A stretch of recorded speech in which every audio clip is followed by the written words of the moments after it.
Hey everybody, Adam here, back with some more vintage, and roll for initiative, I suppose. We are back with Montolio, aka Andy Marketing's most recent 5.0, with Mono White Initiative.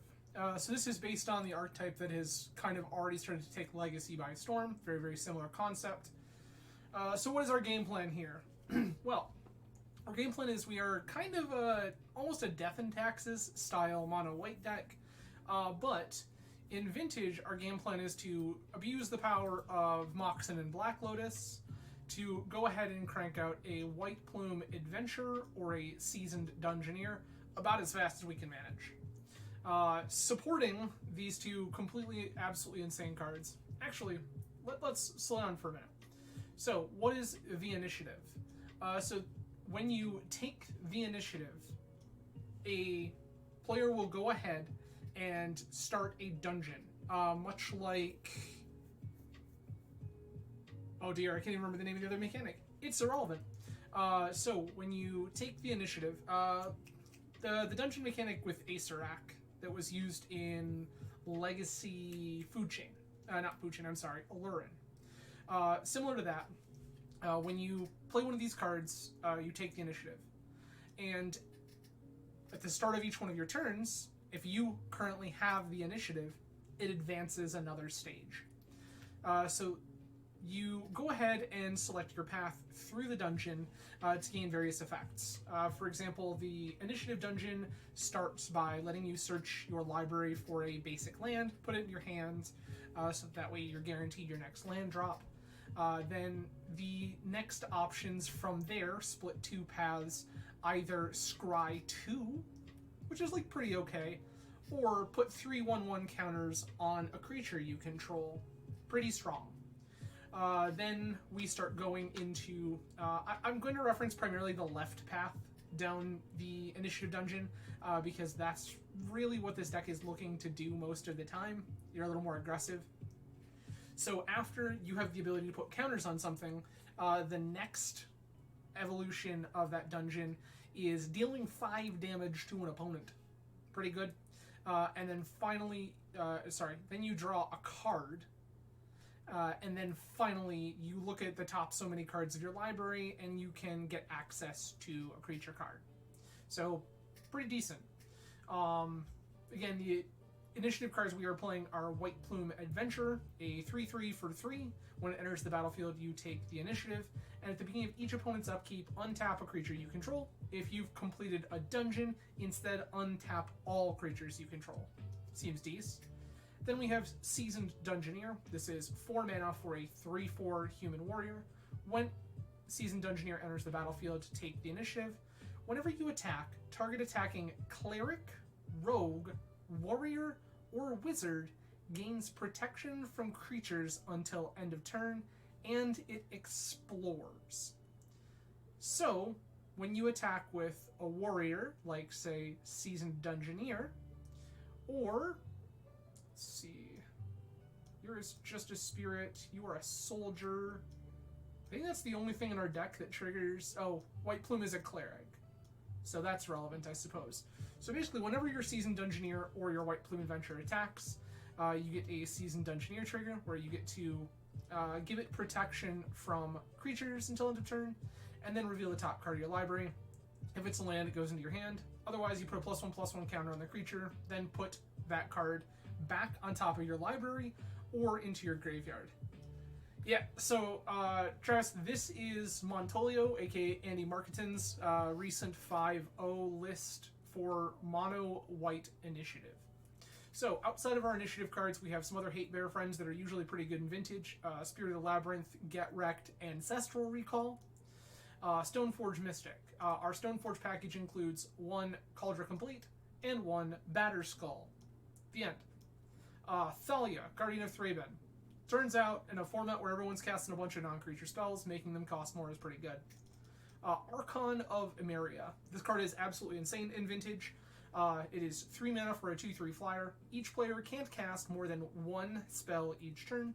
Non-basic lands your opponents control enter the battlefield tapped. Get wrecked. Finally, 2 copies of Palace Jailer. When it enters the battlefield, you become the monarch, and also when it enters the battlefield, exile target creature an opponent controls until an opponent becomes the monarch. This is a sort of card advantage, a source of card advantage in creature-like matchups. It's pretty great, and it can remove random idiots. Finally, we have 4 copies of Solitude. We're looking to pitch cast this. This is a safety valve, so that if we need to remove a creature, we have a way to do that for 0 mana. Or getting to 5 mana is not unreasonable, and then we can just go ahead and cast it, get ourselves some value. Finally, 1 Chalice of the Void. This card is restricted in Vintage, you only get 1. 2 copies of Swords to Plowshares as extra ways to answer things. Then a full set of 5 Moxes and Black Lotus. In our mana base, 4 Ancient Tomb, 2 Karakas, some Snow-Covered Plains, a Strip Mine, 4 Wastelands, and 1 Aiganjo, Seat of the Empire. So quickly before we move on to sideboard here, something I thought about after reviewing this list kind of in a little more depth. I don't fully understand why this list is not playing Soul Ring and Mana Crypt. Your 3 and 4 drops here are very, very powerful, and the ability to cast them earlier seems fantastic. It is something I will be thinking about over the course of this league to try to figure out, like, if I was going to slot in Crypt Soul Ring, where do they go, and how much are they really necessary? So finally, our sideboard, the 2 other copies of Swords to Plowshares to remove creatures, 3 Containment Priests. Please get right out of our life Squee, get out of our life Hogak, get out of our life Dredge. I guess Hogak is weird. Hogak gets cast from the graveyard. It's a little odd, but Vengevines and things like that just straight wrecked. Kataki, War's Wage. Nice shops deck you have there, friend. At the beginning of your upkeep, sacrifice an artifact unless you pay 1. That effect is applied to all artifacts. Stony Silence, shut them all down. Mindbreak Trap, this is for your combo decks. And Ravenous Trap, this is for your Bazaar decks. So, that is Mono White Initiative, courtesy of Montolio, aka Andy Marketon. And without any further ado, let us get this party started. I do appreciate everyone hanging out tonight. A lot of ways you could choose to spend your Tuesday evening. I'm grateful you've chosen to hang out with me. Tonight we're starting off the evening with a Hendrix Orbium Gin and Tonic featuring Fever Tree Elderflower Tonic. We lost the die roll, that kind of sucks. This feels too slow, I'm mulliganing. I see.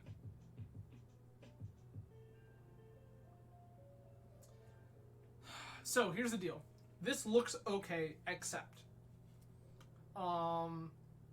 if this dies, we have nothing. Volume is a little low, you said, Ten Arms?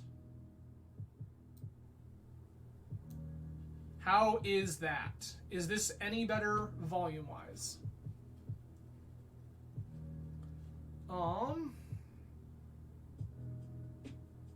This feels a little greedy, but I'm going to keep it. I think I'm going to ship this Aiganjo? Question mark? I think I'm going to ship this Aiganjo. Sweet. Thank you, Ten Arms.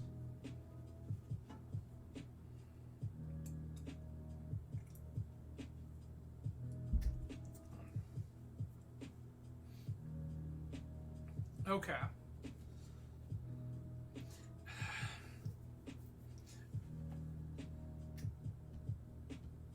I mean, Time Vault confirmed best win condition in the format, but, like, also, you have to actually kill your opponent with some things. That's awful.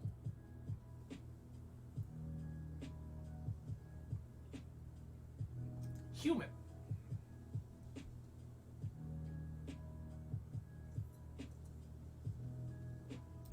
Thalia, sure.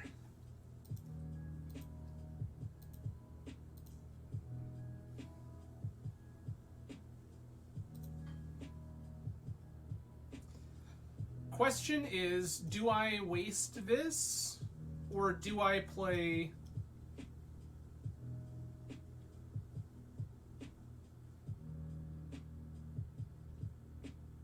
I also don't hate just bouncing this Thalia.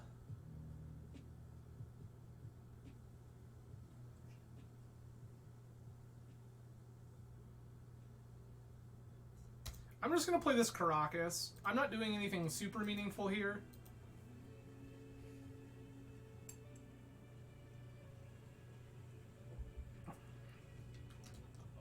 Ghost Quarter, sure.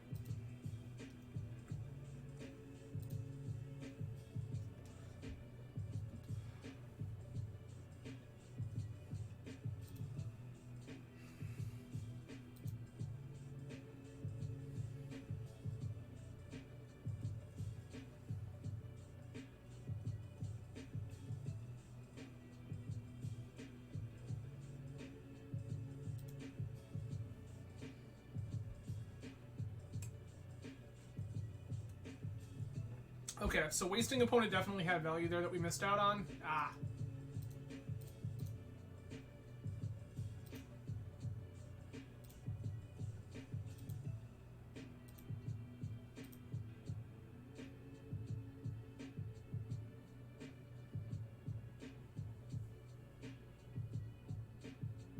Yeah, I thought about the wasteland there, and now I'm getting maximum punished for not wastelanding. That will be good in the future.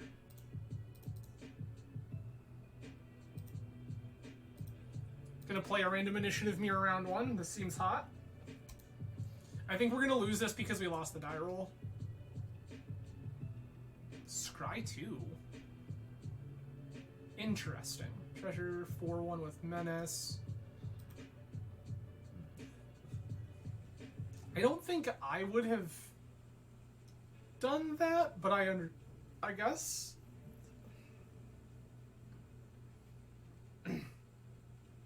Archon of Emeria sucks. Let's go.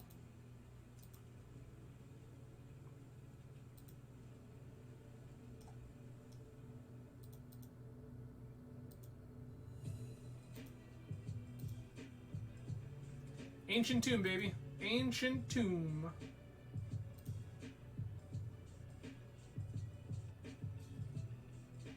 We're gonna play this. Jam my own Thalia.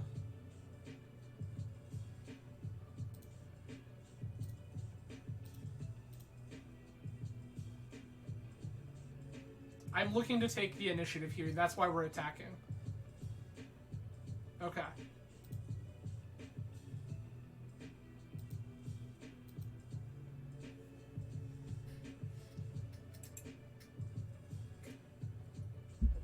We're gonna get absolutely savaged by this Chalice to avoid this game. I need to draw, like, any mana source. Never mind. Oh, that's incredible.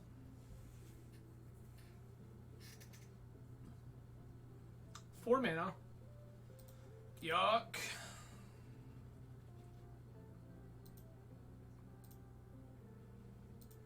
Yeah, we're gonna die to opponent being on the play here.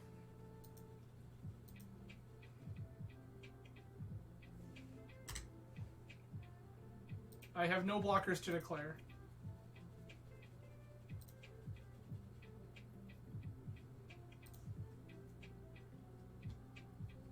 I think we're dead. I don't think that that game is worth continuing to play. Take Swords to Plowshares. Cut Chalice the Void. This card just isn't that good in this matchup. Like, opponent got lucky because I had a multiple pieces of jewelry hand. But yeah, that's not a card that I'm actually super excited for. Furthermore, I think I can cut a Thalia or Spirit. Spirit does very little in this matchup. Gonna shave a Spirit in favor of this Plow. I think we're just gonna run this like this. Yep, this is fine.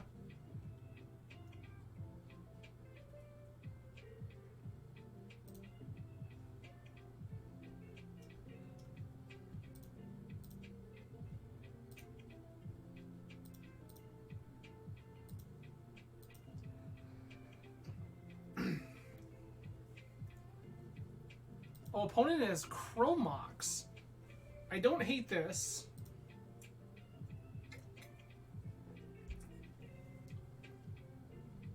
White Plume, sure.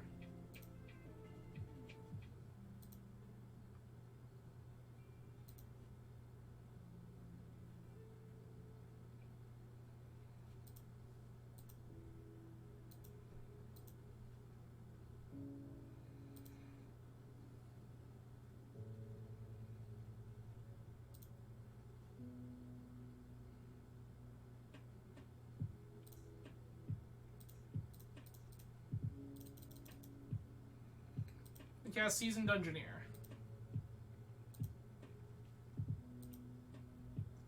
Grab this Plains.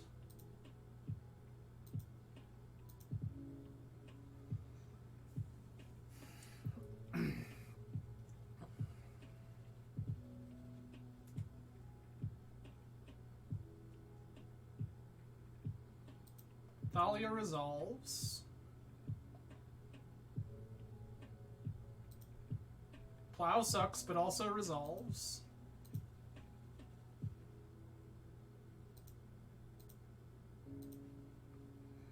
We're just going to pass the initiative back and forth here for a hot minute. Opponent's scrying 2 here. That feels very odd.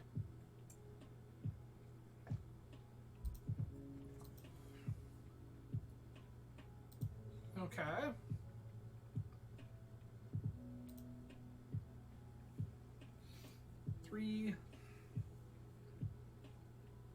I'm gonna play 2 idiots here.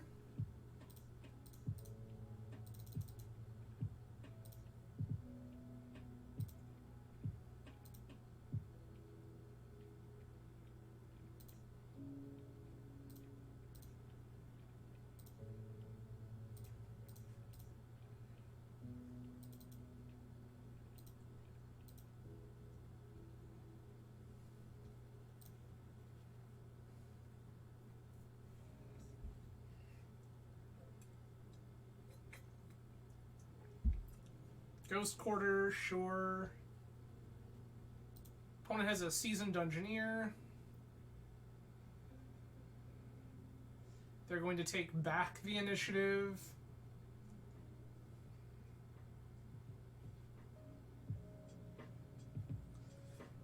As it currently sits, my game plan is stripmine Plains into Wasteland Ancient Tomb.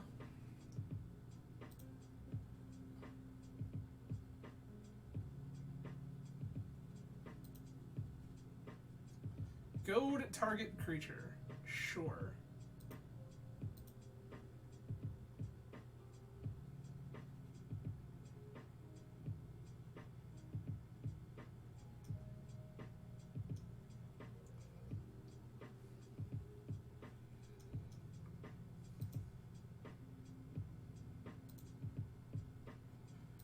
We're going to take damage here, which I kind of hate because this Ancient Tomb is doing plenty of damage to me already. Opponent's going to untap their White Plume Adventure. I would really like to find a Palace Jailer or Solitude to get this Seasoned Dungeoneer out of my way.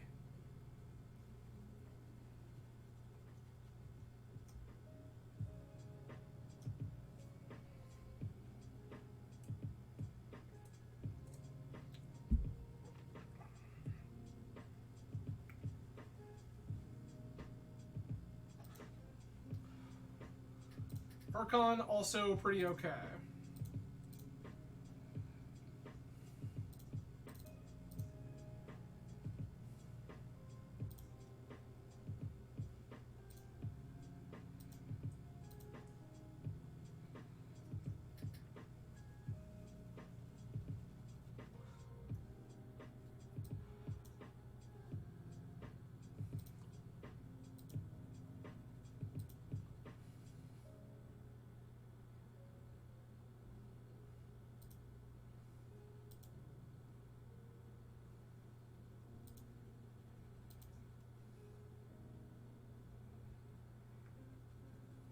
Opponent will have a hard time answering Archon of Emeria.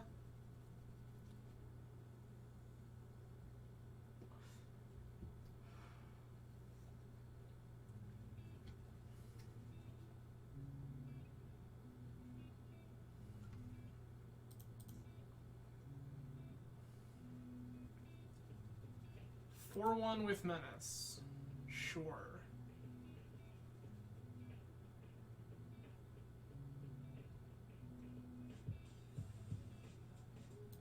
Opponent also has an Arcana of Emeria.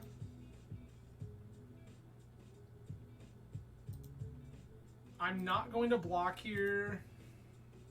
We can do better.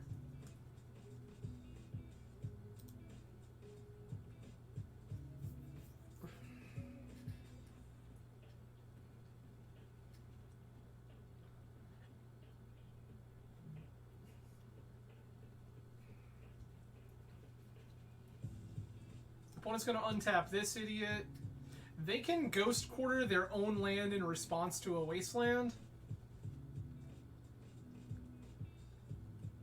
So I don't think I get to just fire off this Wasteland.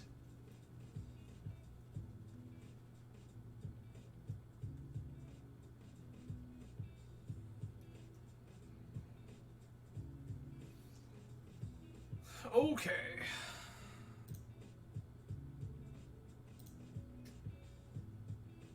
Oh, we both have the thing.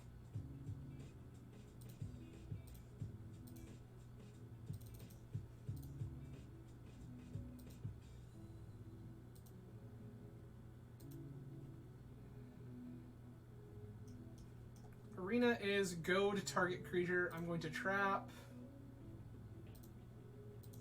Target player loses 5 life. Yes.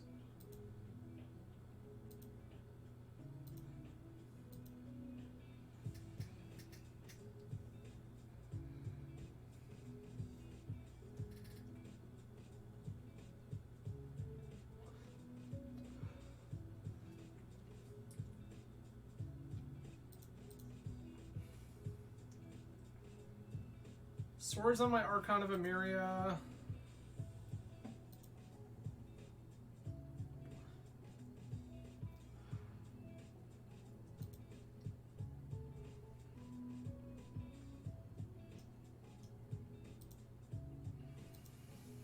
Then take 6, go to 4. Opponent gets to Throne of the Dead 3, which is pretty scary. Top 10 cards. Reveal a creature from among them. Yeah, it should be this Solitude. Easy money.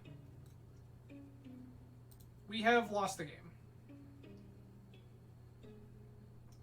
Solitude is a 6/5 with hexproof. This turn is pretty bad. That's fine.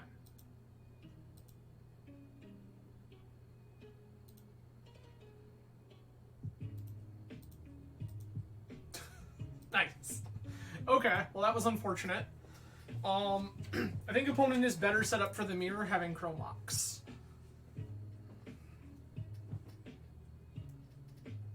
If I had known opponent had Chromox, I would have considered keeping in the Chalice on the play. Just food for thought there. Would have definitely considered keeping in Chalice. Also, that hand... The game 1 hand was kind of weak. I just didn't know that it got any better going to 5, but maybe it does. Given the circumstances that opponent had Chalice 0, I don't think that it gets better going to 5.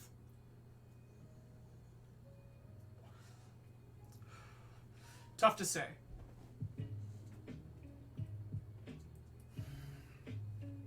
So, thinking about this a little more, I think that game 1 hand, I'm supposed to go to 5. I think that hand that I kept had too little going on. And I think that if we go to 5, we're more likely to hit a hand that has more impactful cards. Now that said, all of that is considering isolation from the Chalice on 0 on turn 1 that we found out about. So, not necessarily great. But definitely interesting food for thought.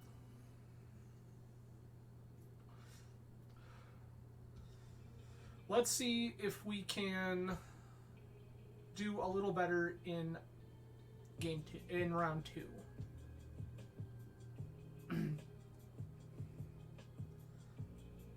I I do think opponent's deck is set up better for the mirror with Chromox. Chromox really lets you push the aggression. It's the same reason I was thinking about playing the Mana Crypt and the Soul Ring. Opponent instead opted for Chromox, which I think is a totally reasonable call. I think that it does, by playing some number of Chromox, I think it does leave you a little more open to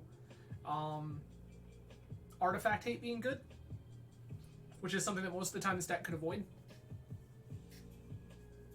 Which might be why Andy decided not to play Ring and Crypt. Very curious.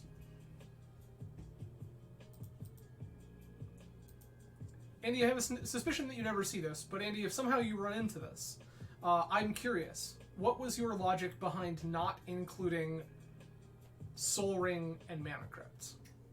Let me know. I am slightly puzzled. Space does seem tight. When I was looking at it myself, I was trying to figure out what do I do to make room for Mana Crypt and Soul Ring? And honestly, like thinking about it a little more, I think that realistically what that amounts to is -1 Stoneforge Mystic, -1 Ancient Tomb, and then going to add the Crypt and the Soul Ring. Soul Ring taking the place of Stoneforge Mystic, and Mana Crypt taking the place of the Ancient Tomb. Apparently the queues are quiet tonight.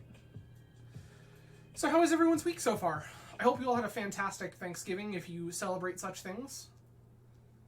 For those of you who follow me on my personal social media accounts, you will have seen the ridiculous feast that I prepared for my wife and I. It was delightful and took me several hours.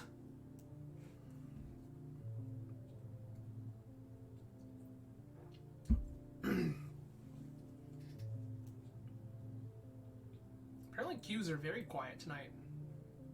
I think this is the longest wait time I've seen in quite some time.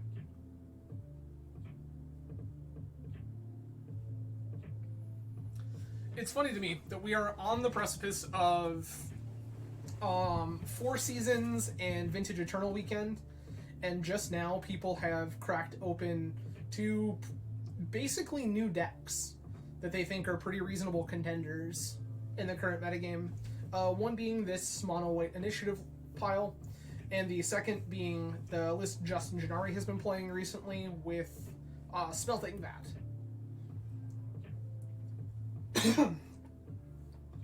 Smelting Vat in that deck serving as a kind of stand-in for the now restricted Mystic Forge.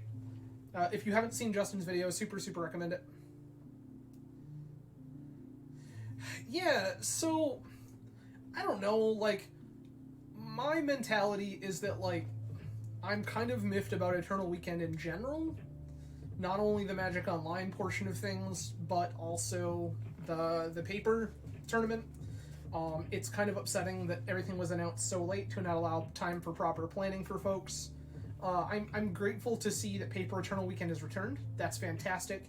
And if you are one of the fortunate few who is going to make it to in-person Eternal Weekend this year, I wish you the best of luck, and I hope it's a fantastic time. But yeah, I'm a little miffed about the in-person Eternal Weekend about all of it being announced so late and not allowing proper time for planning, because I would have loved to go to Eternal Weekend. I mean, the thing is that it's not even really enough time for the Magic Online Eternal Weekend. They were just like, hey, it starts at, it starts so early, good luck, have fun. And it's like, God, that's such a nightmare. Oh, we won the die roll. This feels good for us. We're gonna keep...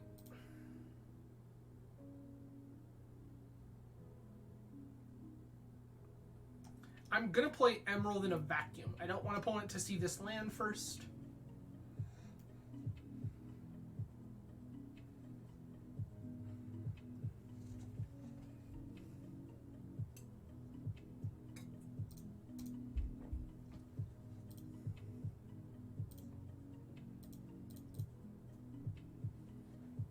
Here is my Thalia.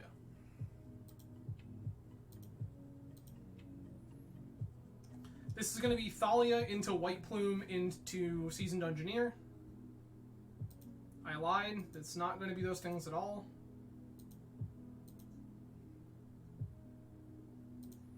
JK, we're good at this game.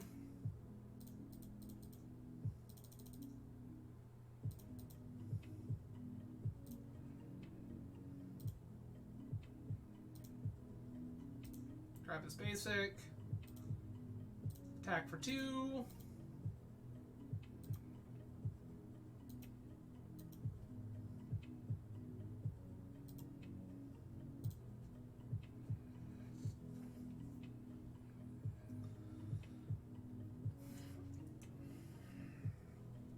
Opponent was last seen playing Prison Chops. 1, 2, 3, 4, 5. We're short 1 for Solitude if they do something ridiculous. Probably just jam Seasoned Engineer.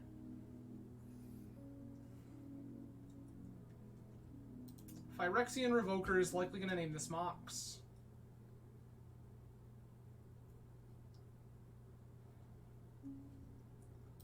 Needle.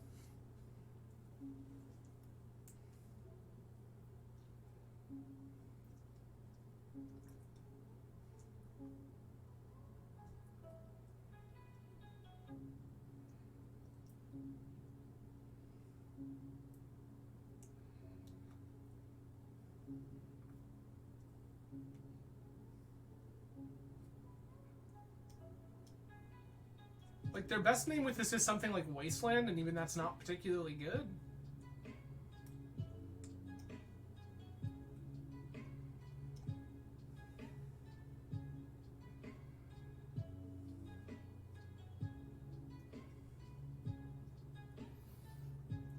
I guess Stoneforge Mystic is a reasonable name. Oh, Giver. Sure. It's not in the deck, but, like, I understand what we're going for.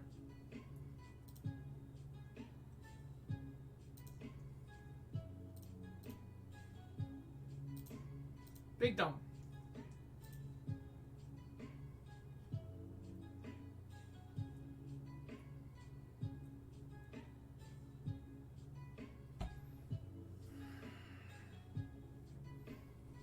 I am incapable of both Solitude and Dungeoneer.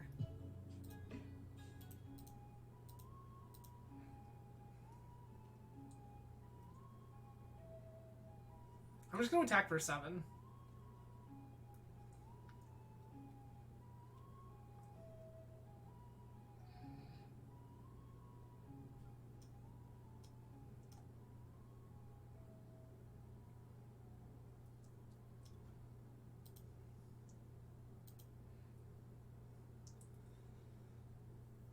Okay.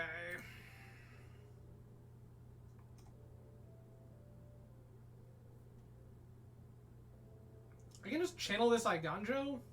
I'm not under any real pressure. I'm just gonna pass here.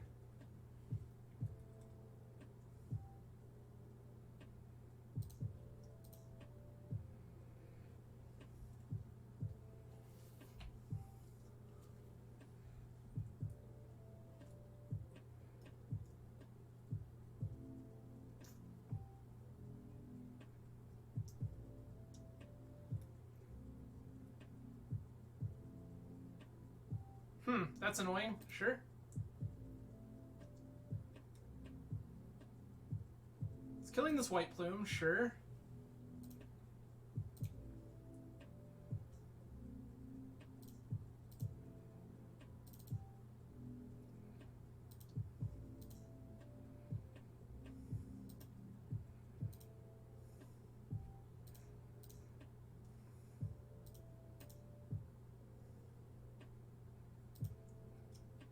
Archives draws us a card.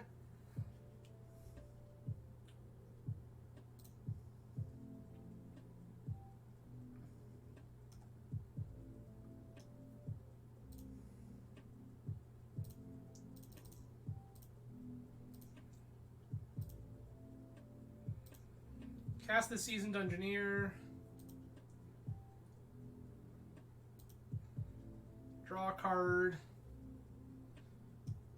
Okay.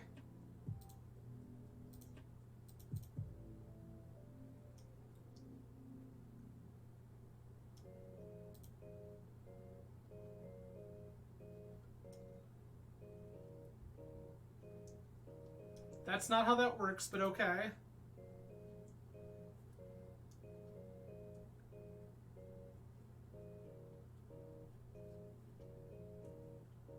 Weird.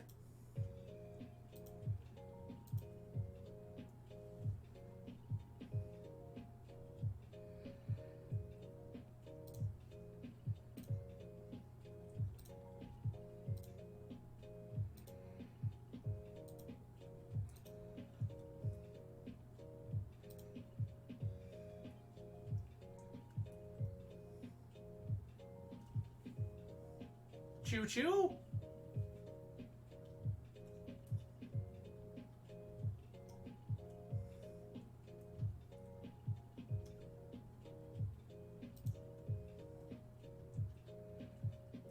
And we'll throw to the dead 3.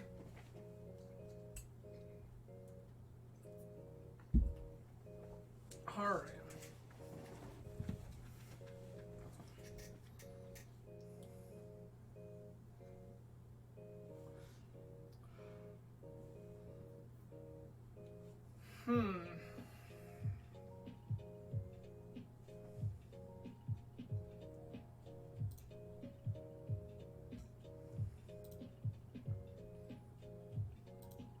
Cool. Stonies, Katakis, Spirits can go, Chalice can go, and then question mark? Can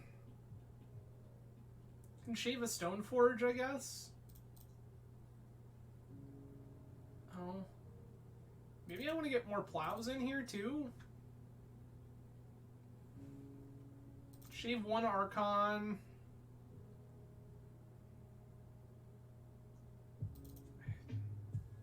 I actually think I'm going to shave 2 Thalias here. I think that card is probably the worst on the draw.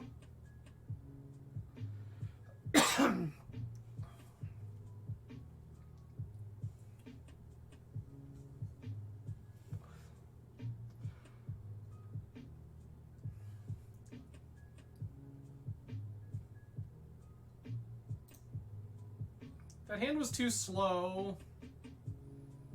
This one I like, however.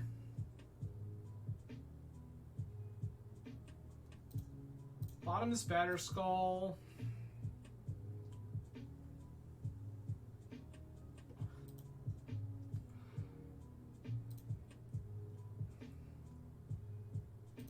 Spyglass naming.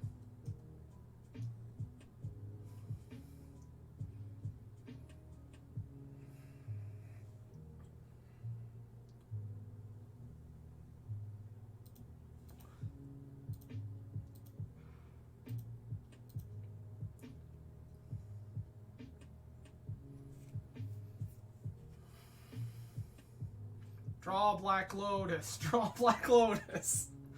Let's give our opponent the ultimate punish here. Well, that's strips. That's pretty good. I'm going to play this Wasteland that they know about. I'm going to pay 1 for this Mox and then pass.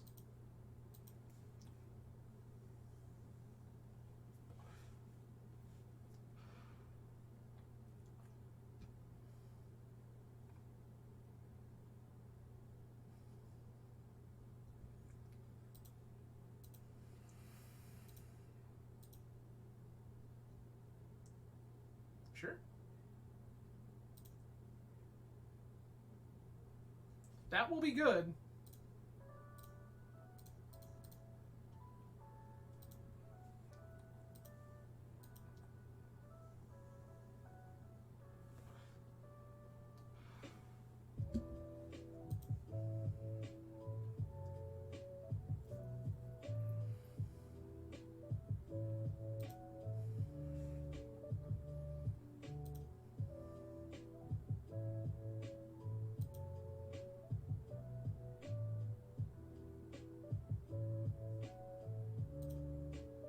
Understood.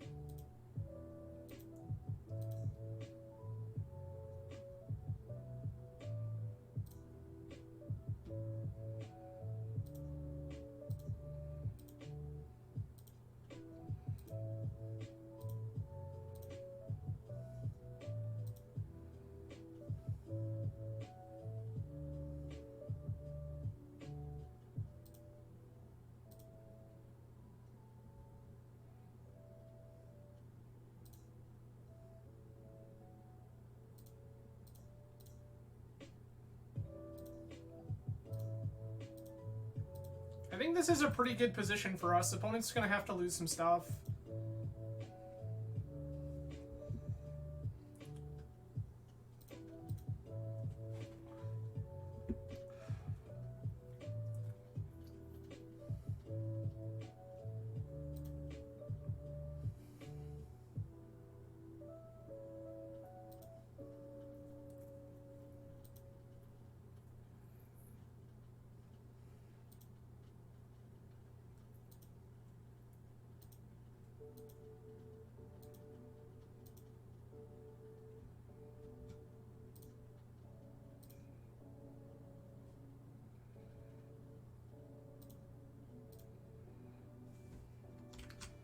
Pay with the Wasteland here.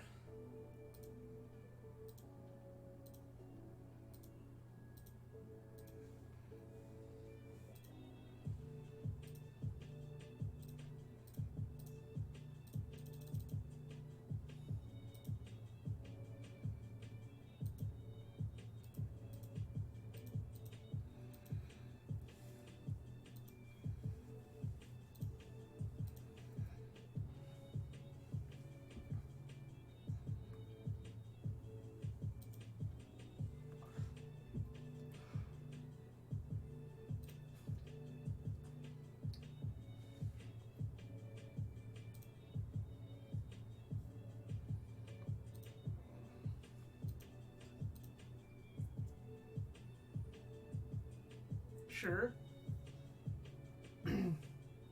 Opponent's definitely fighting through a deficit here. Like, they're... We've got them pretty well choked. This Lotus seems okay. Mystic Forge, sure. That's not doing anything. There's a Thalia in play, friend.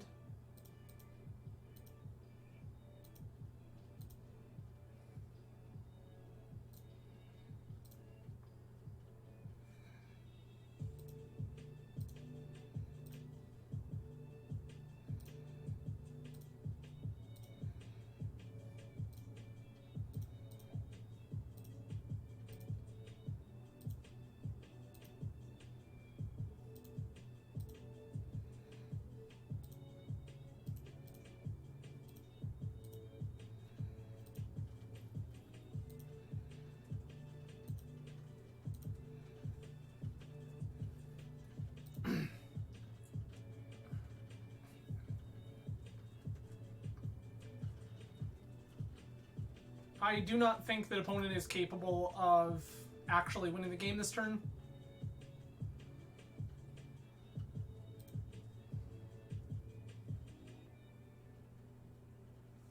Sure.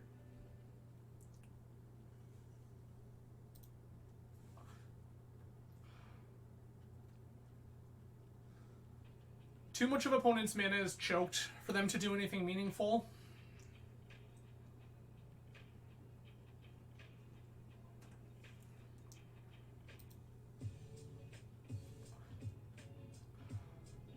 Sick. Alright, we beat Shops. Good for us. Way to go, team. I'm proud of us. For those of you who keep up on this portion of the channel, this is a Traverse City Whiskey Company, Manhattan. Please don't ask about my vermouth. I was out and about, and only the cheap stuff was available, so I'm not super pleased about it, but it's here.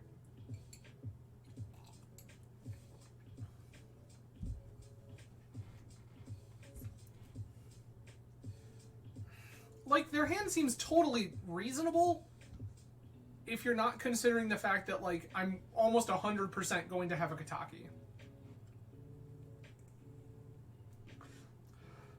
And also, like, what makes that situation even more dicey for them is that, like, I also had the Caracas, which is a liability for me in some senses, that, like, that was my white source. If they had, like, their own strip or something, I was not in great shape, but, like, if you try to kill my Kataki with the board state we had, I can just bounce it. This is atrocious. This is also not good enough.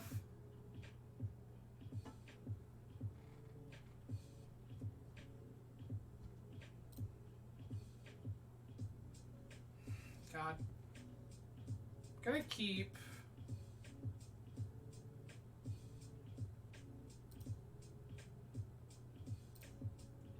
I'm gonna ship Caracas and Tomb. This is dicey. Mana Crypt, okay. That's bad. It's just a turn 1 Tinker? This is a turn 1 Tinker.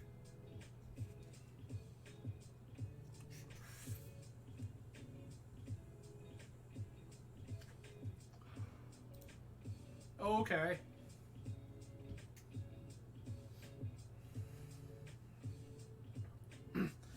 Opponent had turn 1 Tinker for Citadel against our, like, nonsense mono white deck. Like, we lose.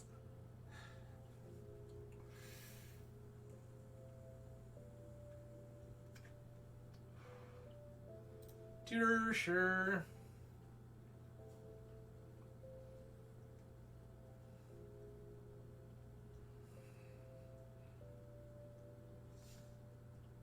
Like, realistically, this should be tutor for a Mox of some kind. Or Lotus. Sure, I guess.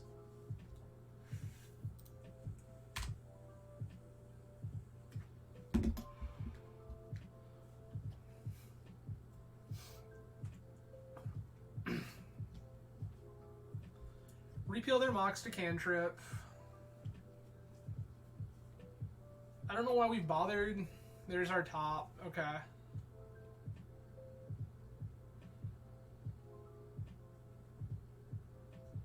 Double top. Sure, sure, sure, sure, sure. We're, like, probably dead.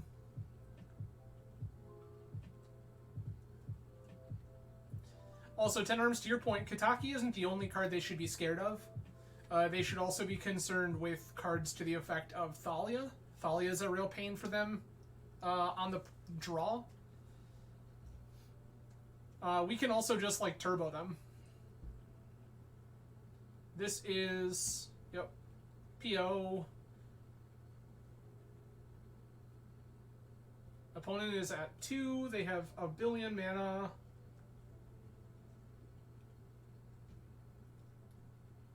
I think that the likelihood we win this game is almost 0.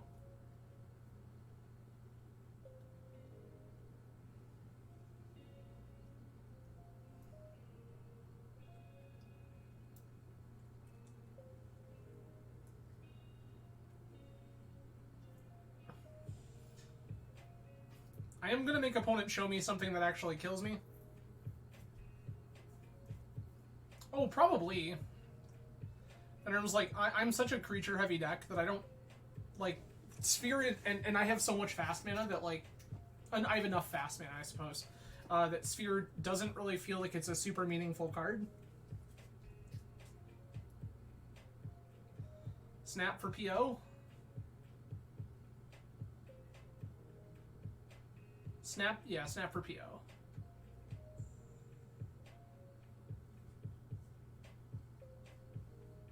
Have a Boa Vita.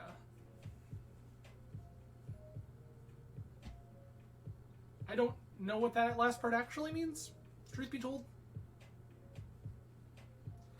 I believe Vita is life, but Boa, not one I'm familiar with.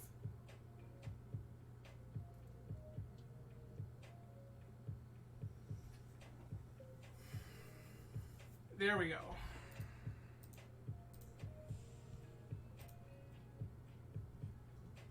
Okay.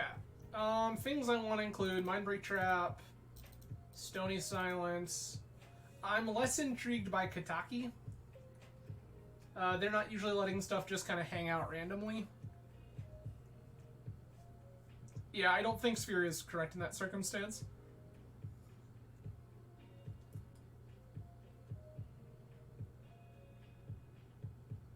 I need to cut 5 cards.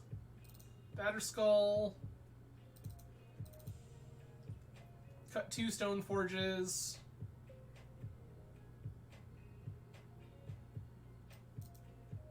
Cut 2 Palace Jailers. I kind of like the couple Plow. Actually, no. I like Jailer better than I like the 2 Plow, if I'm being honest.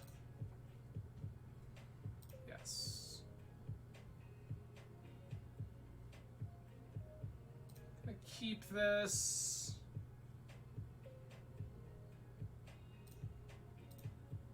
If opponent just has land crypt tinker again, we're screwed, but beyond that I think we're fine.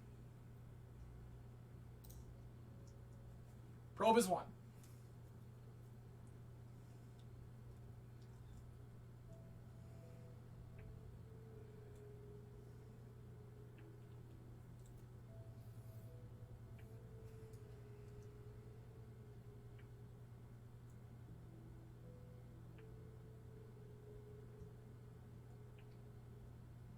Opponent trying to figure out how the best they play around this Mindbreak trap and still don't die to this White Plume adventure.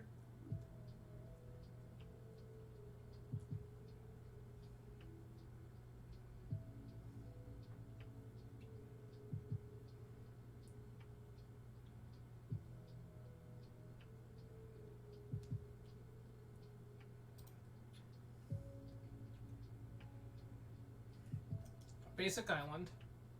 Ponder, sure.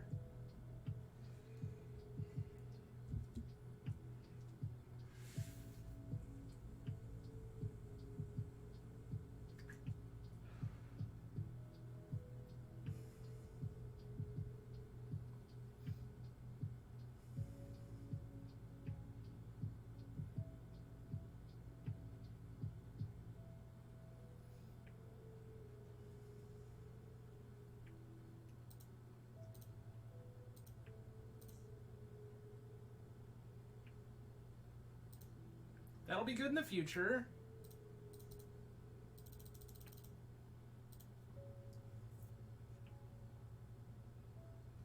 Opponent forces White Plume pitching Fluster.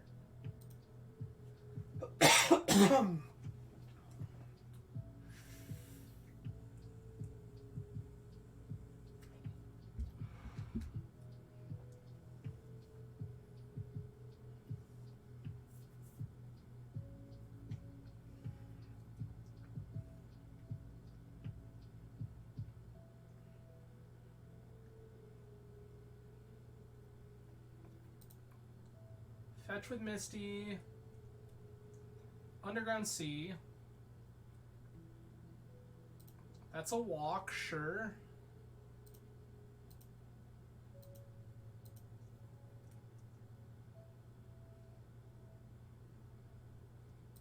Upkeep Vamp, that's 1.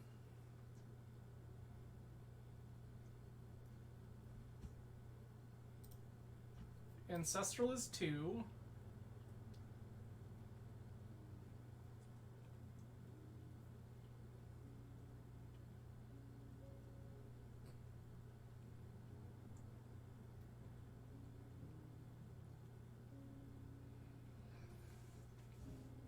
Tolarian Academy, which does nothing. Sick, that's good for us.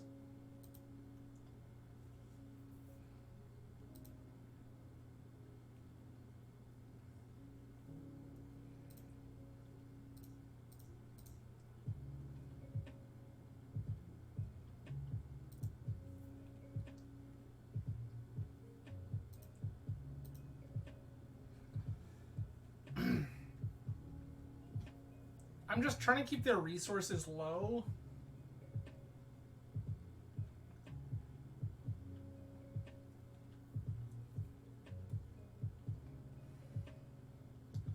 So right now, the thoughts in my head are, what are reasonable trap targets? Ruby for 1. Got it.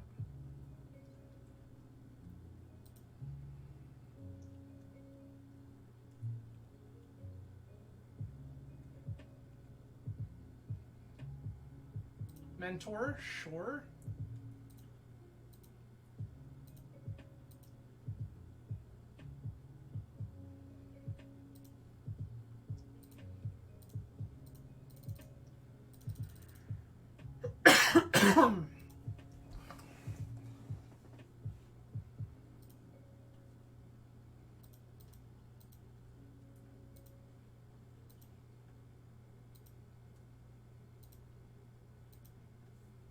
That's going to be incredible.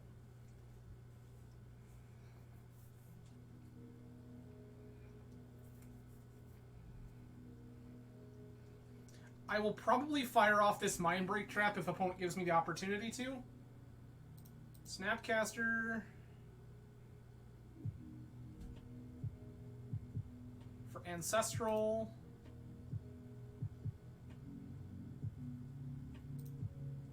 Ancestral.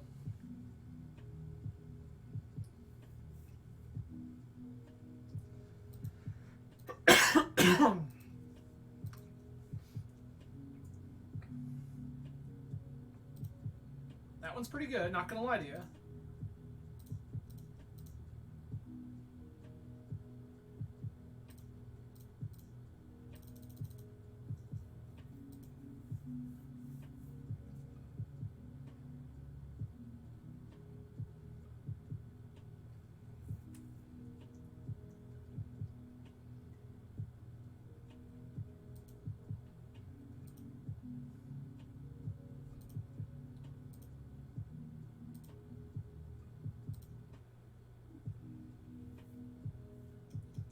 Thalia, we'll talk to you later. Lotus, sure.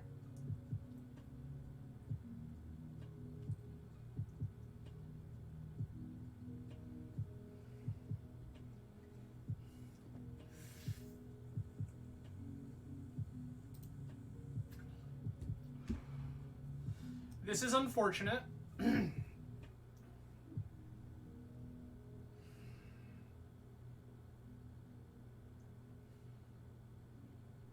Is this the one? I don't think it is.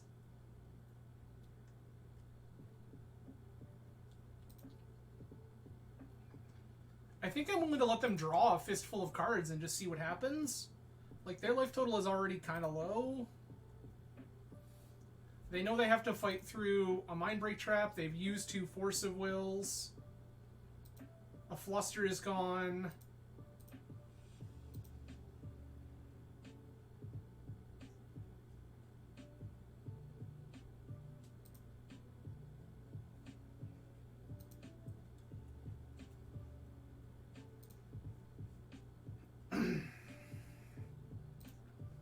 Crypts. Top.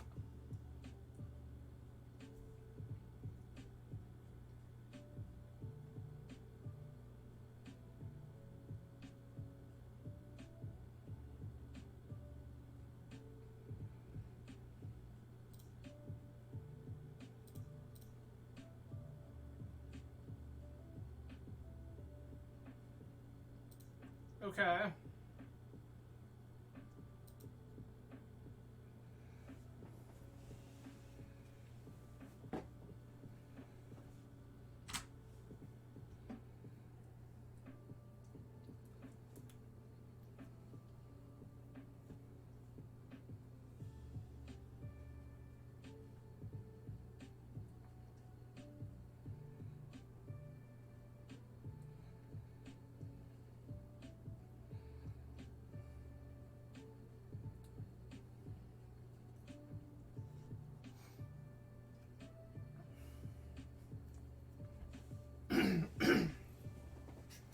I can tell you right now, even if opponent assembles Vault Key, I'm not conceding.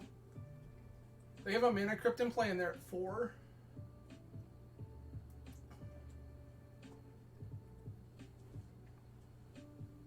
They found another PO.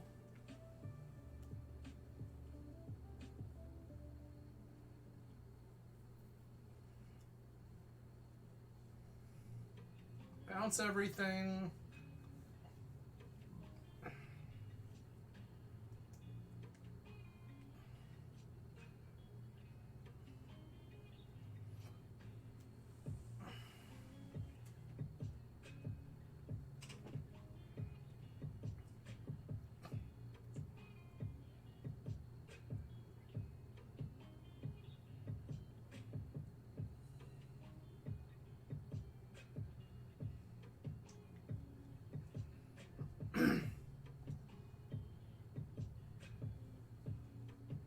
I'm counting Force of Wills, just thinking in my head about, like...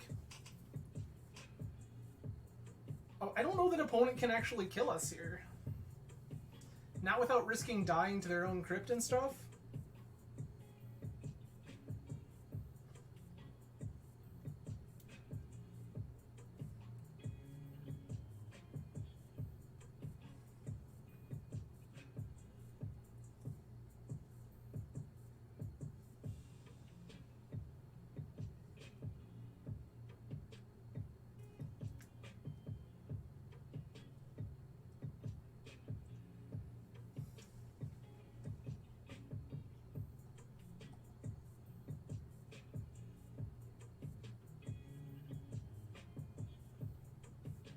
Opponent Citadel me to 4.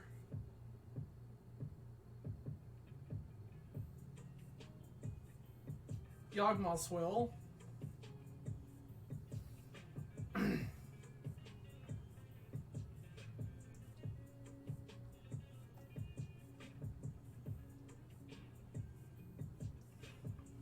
So their game plan is to double Citadel me with Yawgmoth's Will. Okay. I mean, fair, and I accept. If I'm gonna die, this is one of the coolest ways a person can die to PO, so...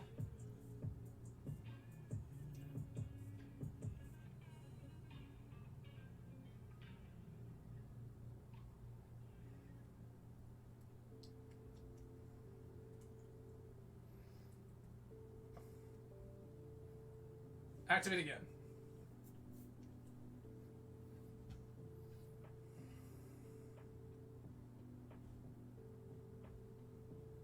Sure.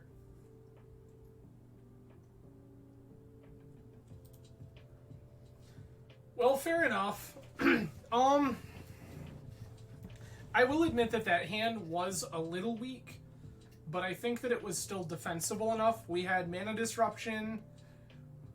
We had access to some hate bearers. We had Mind Break Trap in case they decided to try to go bananas on us in the early stages. I think that that hand was defensible. I think that it just so happened, well, step 1, opponent had Gitaxian Probe, so opponent knew what they had to play around. That's always unfortunate. And step 2, our hand just didn't shape up in such a fashion that it fought against PO very well.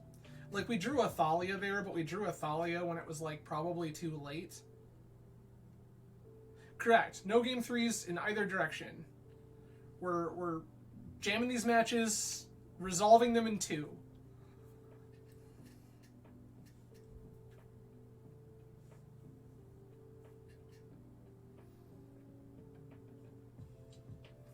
I feel like this is probably going to be one of those decks that, like, in order to get game 3s either way, I think that you have to have a couple of really skilled players, which I would not call myself a skilled player as far as this deck is concerned, both fighting really good games with pretty strong openers. Oh, Absorbing 3, let's go.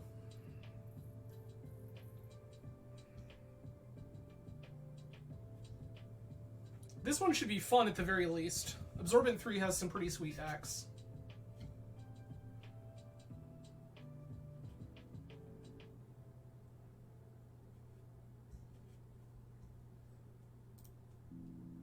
Okay.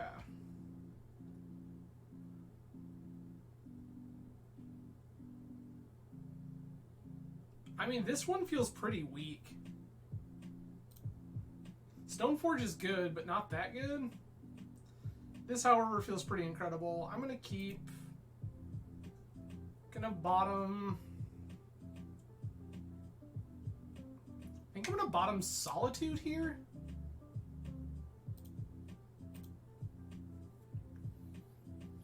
I would love to draw a Mox.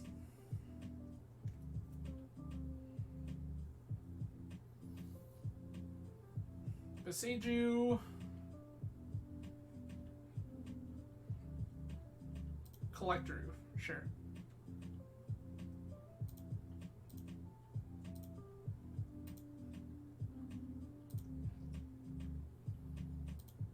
It's a White Plume Adventurer.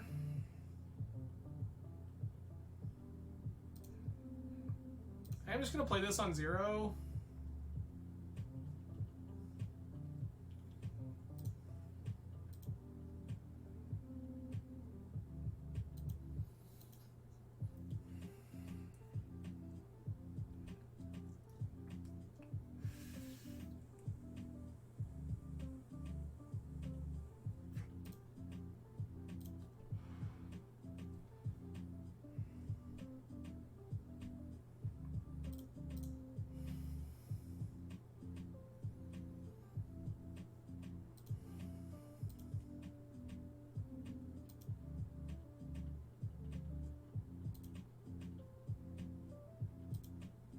There's the punish.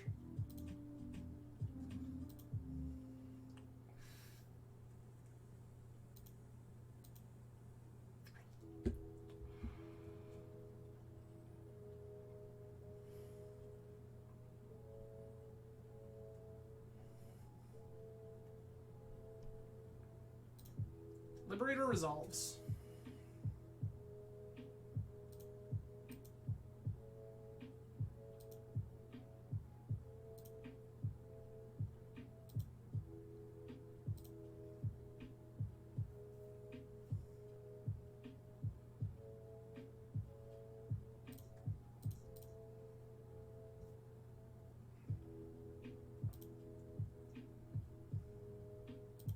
Just gonna go grab this Cauldron.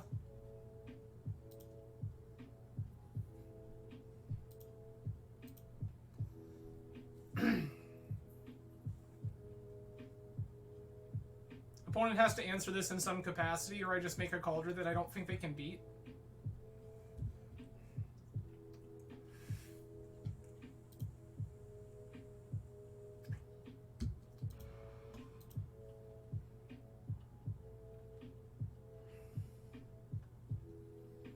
Yeah, there's like 0 chance I'm attacking here, right? Like, you know that.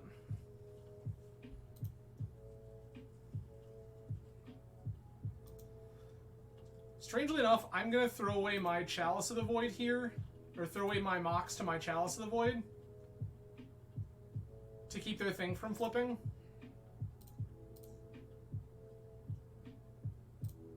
Cauldron.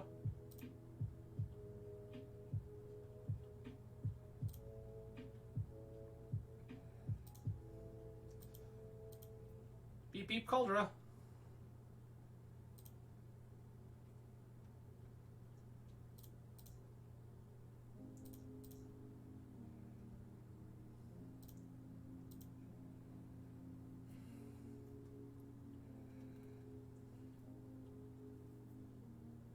Oh yeah, I have Miracle Bluff on, in part because I was playing Heritage Miracles, and in part because it's basically free to do. The amount of seconds it takes you to click through such a thing is pretty minimal, and it's a pretty easy enough thing for to kind of weird people out.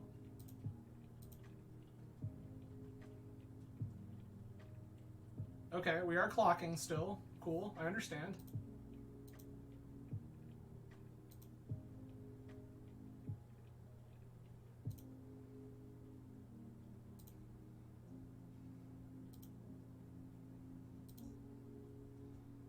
Step 1, Germ Token. Get in the red zone.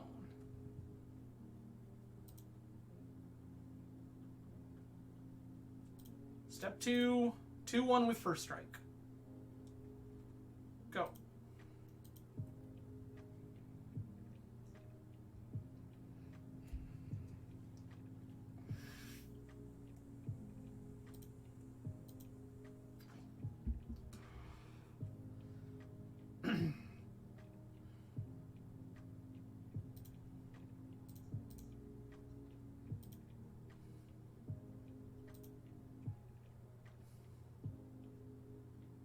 Now, I understand full well that this grows their Scavenging Ooze. I'm not that concerned about that.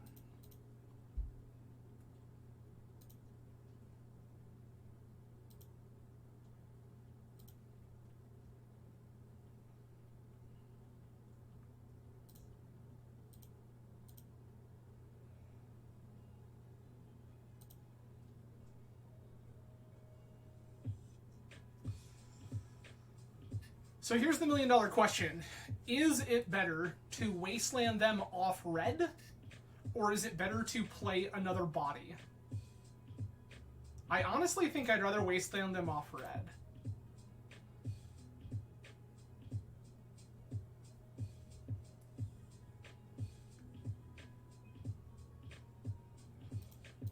This is fine.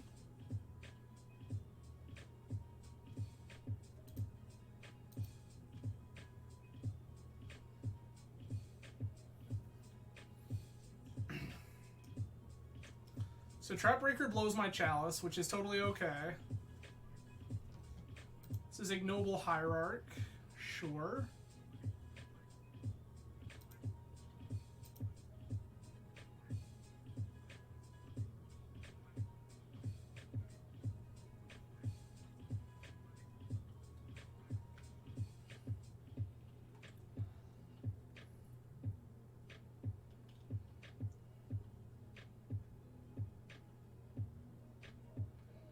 That's fine. I feel like that's actively good for me.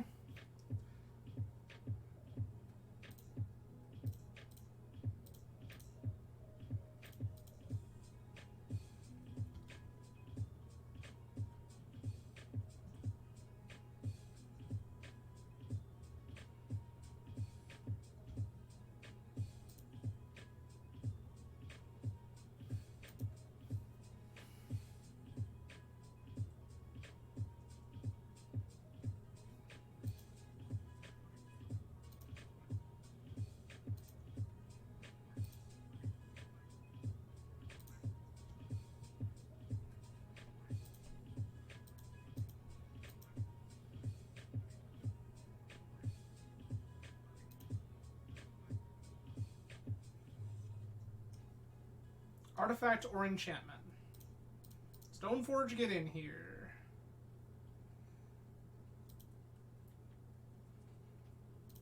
Yep. Grab Batterskull.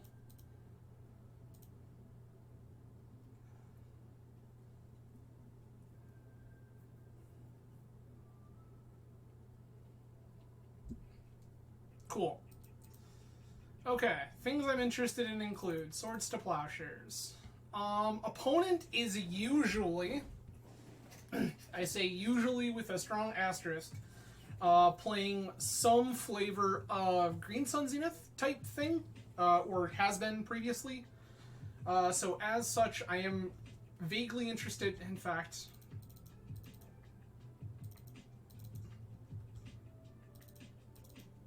in Containment Priest. Cauldron Complete is nuts.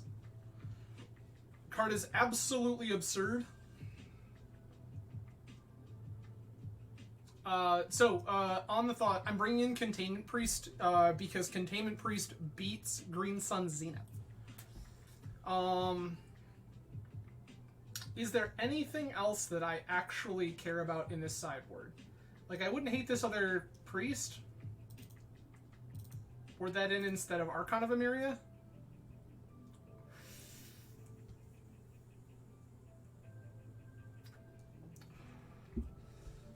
We're Wu-Tang's House of Infinite Removal Spells in Vintage. What a wild and crazy party.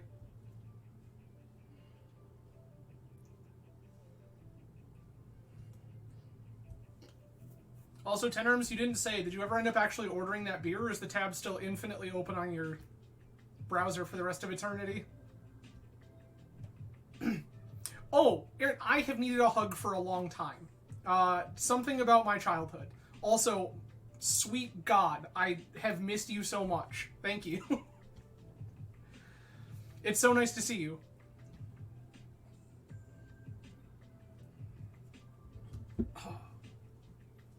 And actually, to be fair, in my defense, Aaron, this is not my fault. Andy did this. This is Andy's fault.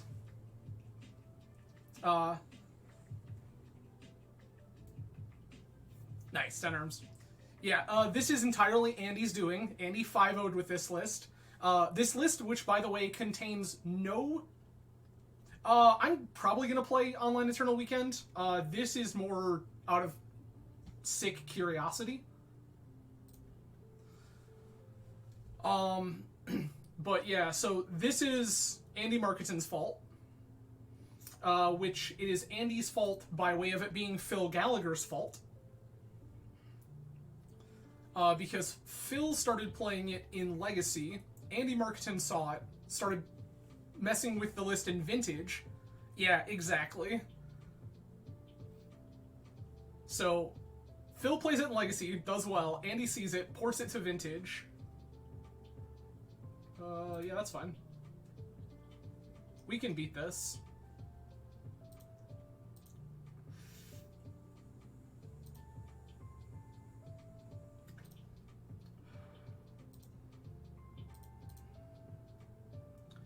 Here's Mox Ruby. Here's Snow-Covered Plains. Pass.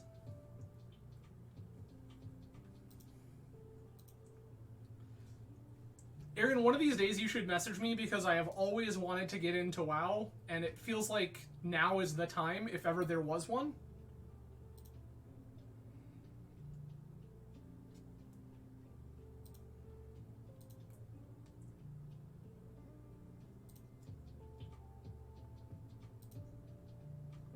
Nice.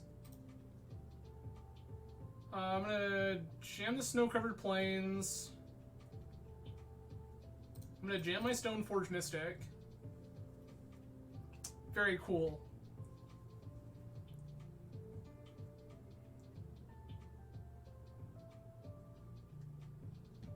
Gonna let this happen. I'm trying to determine... I think that I'm solituding this ignoble hierarch, but I'm not 100% on this. Like, this feels like the thing where opponent just, like, randoms their way into a stupid idiot planeswalker I can't beat. Sure, I'm in. Archon feels like the least of these.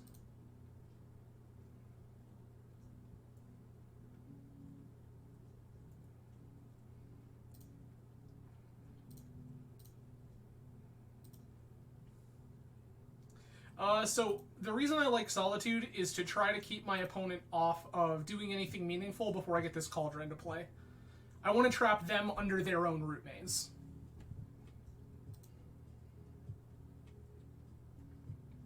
Because I still have access next turn to Plow plus dump in Cauldron.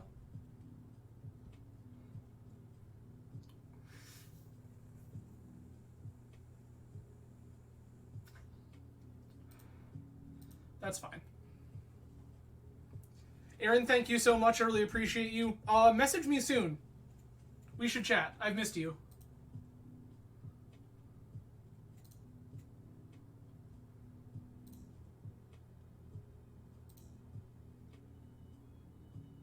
What does this do? Nothing? Nothing? Okay. We're just gonna pass.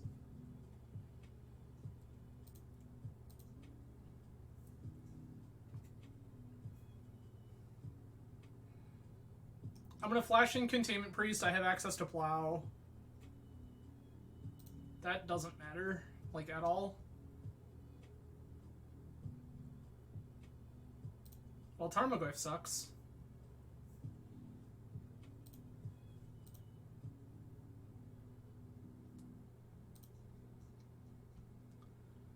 Here, gain some life.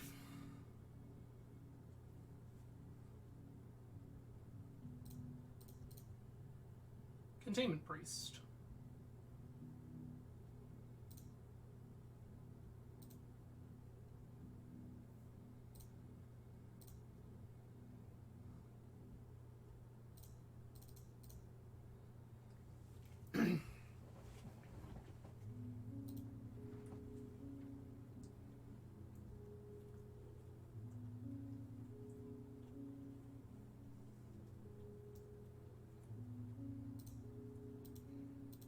I have 2/2.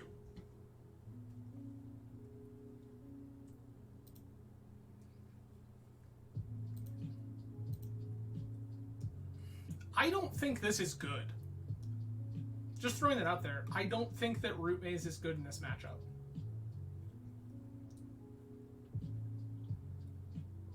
Scavenging Ooze resolves.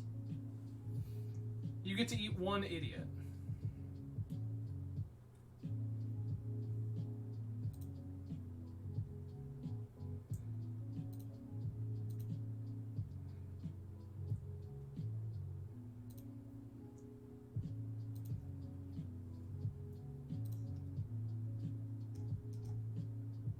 That's our Huckleberry right there.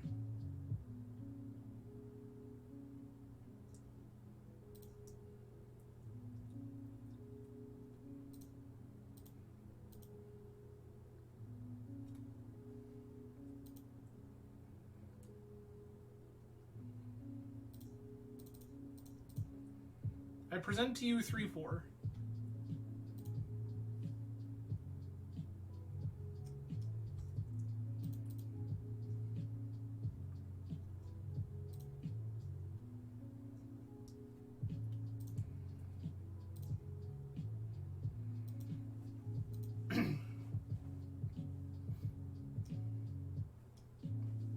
Opponent is a ways off of this being relevant.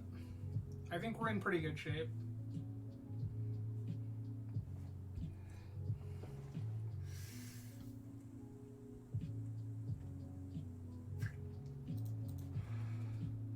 Opponent has shown me 4/4.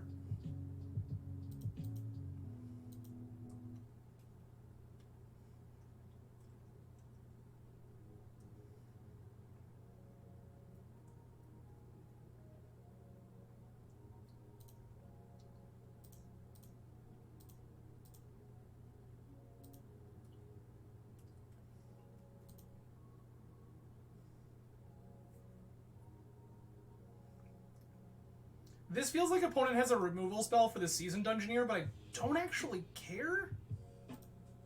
Collector Roof is fine.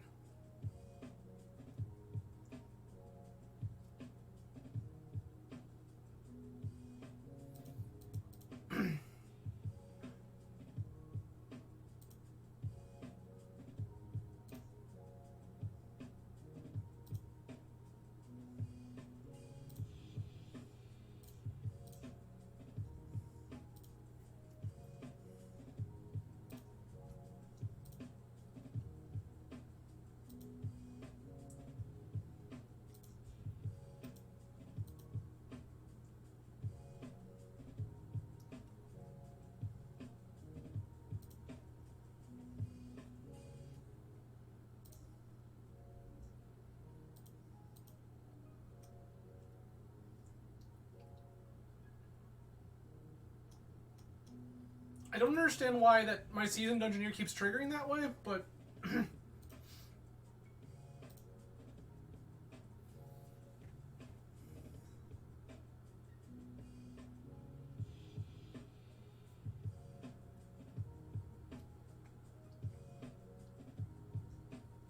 that's fine.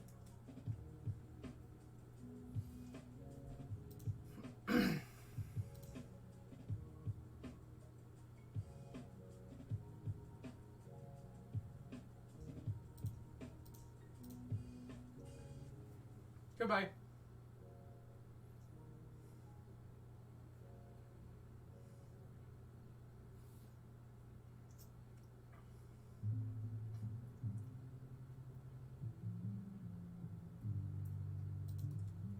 That Tarmogoyf is itty bitty and I don't care about it at all.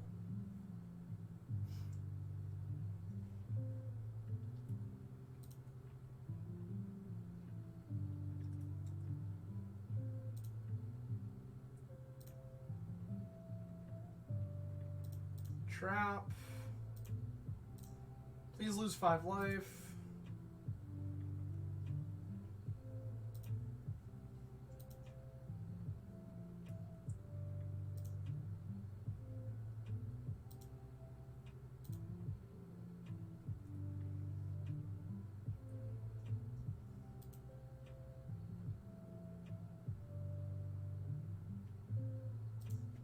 There's not currently a creature in my graveyard, so I'd prefer not to put one there.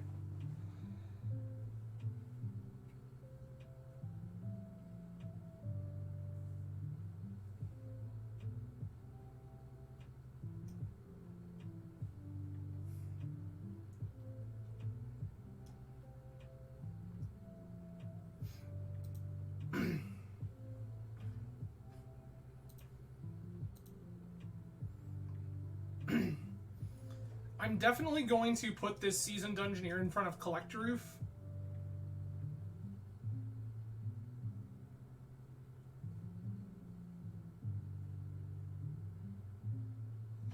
I guess in that regard, it was fine to put Tarmogoyf, or to bin my Containment Priest. Yuck. This sucks big. Hate this. Hate everything about this. This was the reason to Wasteland and I didn't. I'm being punished.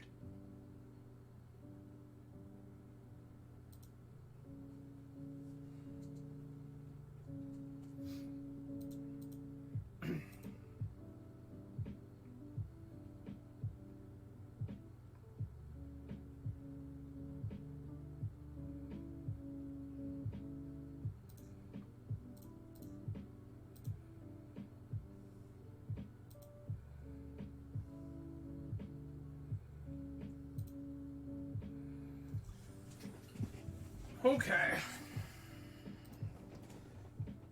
Apparently Dungeoneer is bugged. it would seem. Which doesn't shock me, because since the Daybreak switch, like, everything on the planet has been bugged. We're gonna kill Minskin Boo. We're gonna take back the initiative.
By taking back the initiative, I draw the Stoneforge Mystic here, which feels pretty great.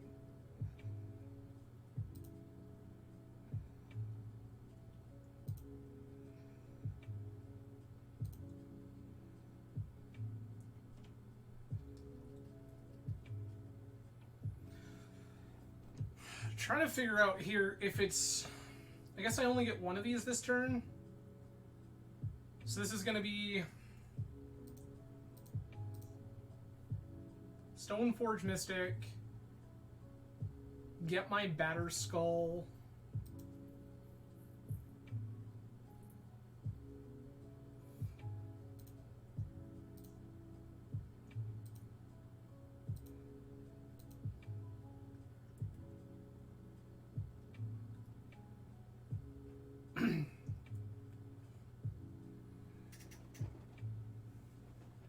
Okay.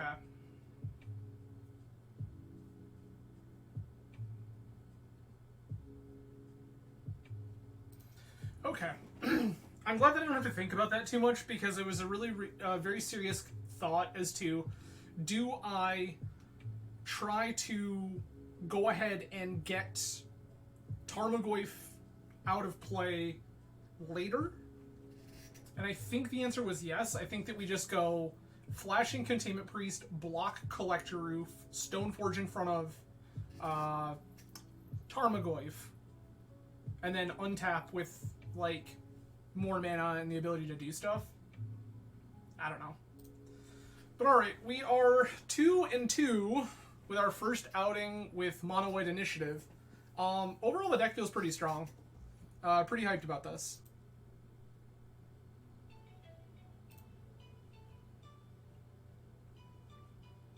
Again, I do appreciate everyone joining tonight. I see a lot of new names hanging out in chat. Hello, welcome. I am Adam from Grand Rapids, Michigan. On this channel, we play primarily Eternal Magic. What this means is Legacy, Vintage, Cube, Pauper, Highlander when the opportunity arises, but that is pretty infrequent. If you are not into Magic content, we do occasionally mess around with other games. That can be some other card games like Route TCG. We also occasionally play some video games on this channel. So even if you are not into Magic, but you are looking for some place to kind of hang out and chill, please feel free to check out the YouTube link in the Twitch description down below. It has the links to all of my various goings on.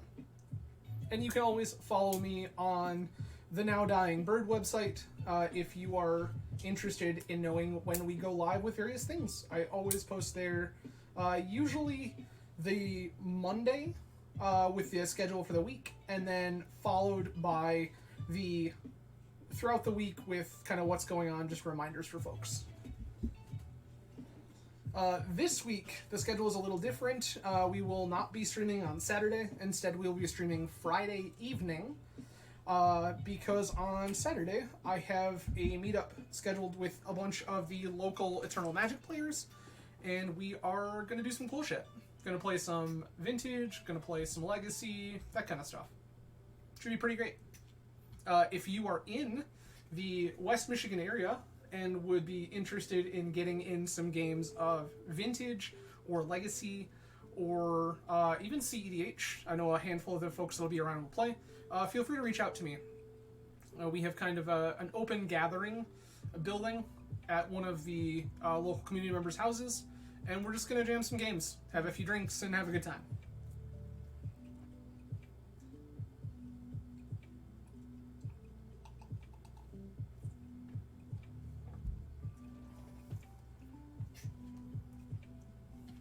All right. Final round, we win the die roll.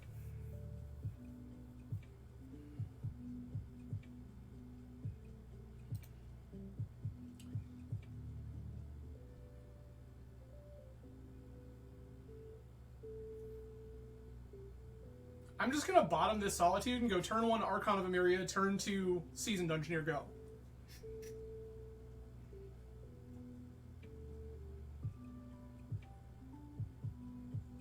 Our opponent, however, is 4-0. So they're doing something pretty ridiculous. I'm going to keep this one, bottom the Solitude, call it a day. Sapphire, Pearl, Basic Plains, Archon of Emeria, go. I have a sneaking suspicion opponent is not playing Magic the Gathering this game.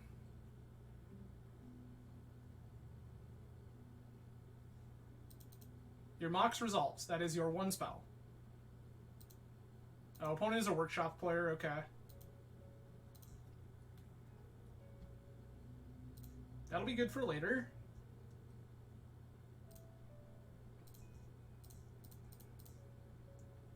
Seasoned Dungeoneer.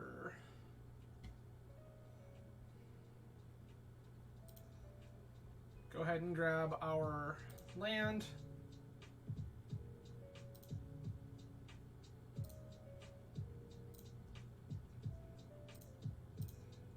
Attack for damage. I will keep that on top. In the event that this Solitude is not particularly relevant... Yeah, good thing we won the die roll, indeed.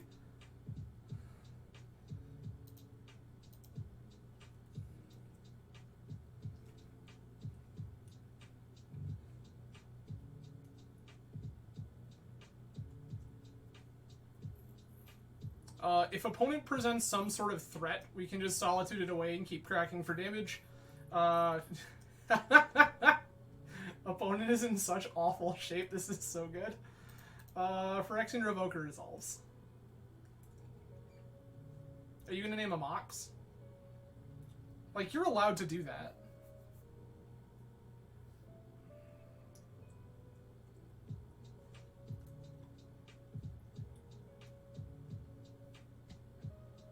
Sapphire is not the one that matters, but that's okay.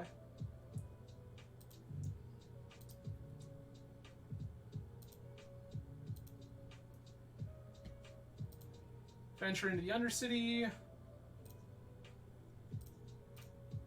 Gonna forage here.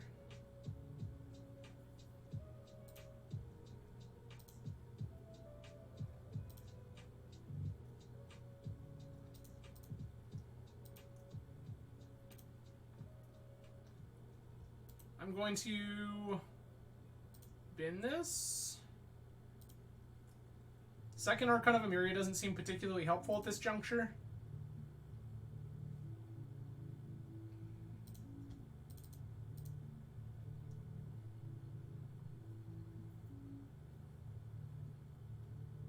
Cool. Once again, Stony, Kitaki, Plow, Cut Spirits, Shave a Stoneforge Mystic,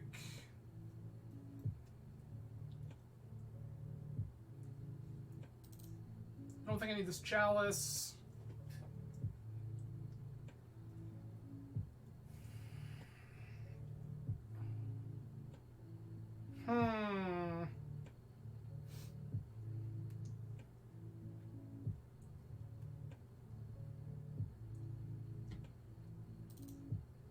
cut an Archon of Emeria. And then, like, the last one is... It's no Shave Athalia. I'm just gonna trim some stuff. I don't think these Spirited Labyrinths are very good in the matchup, so that's why I keep cutting them.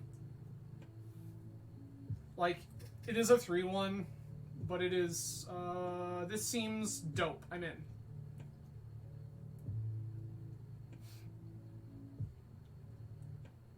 I like this a great deal.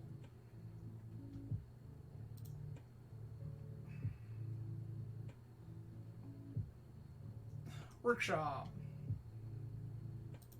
Sphere of Resistance, sure.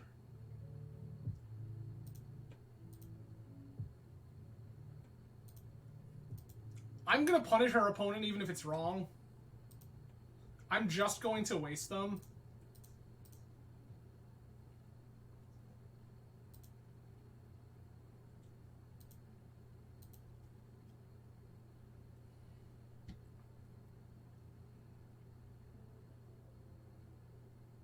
Okay, opponent has an Ancient Tomb.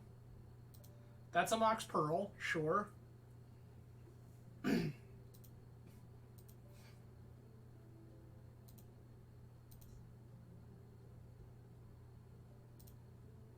Plains. Mox Ruby. Say you go.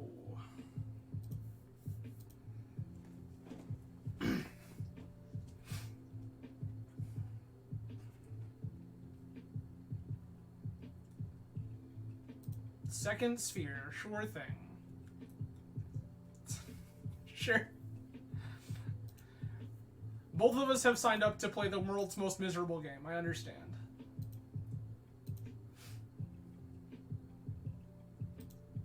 I'm gonna draw lands. This is great for us.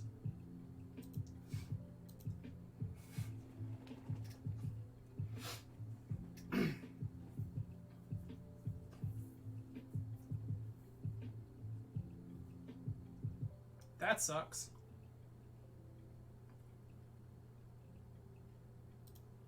Spyglass resolves.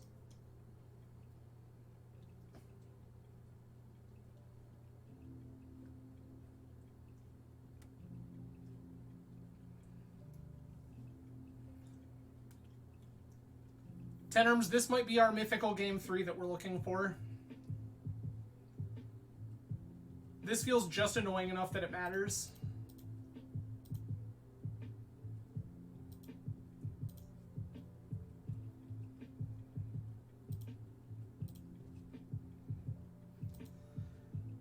Okay. We're once again going to just pass. I needed another land or a Mox.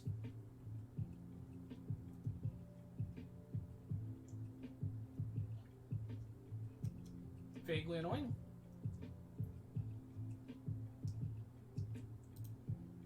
Wormcoil Engine resolves.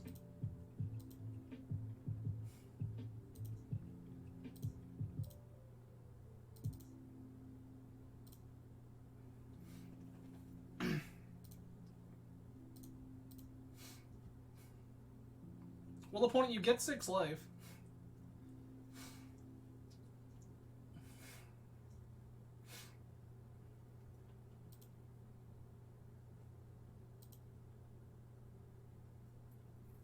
I said, Tenarms, this might be our mythical game 3 we've been hoping for.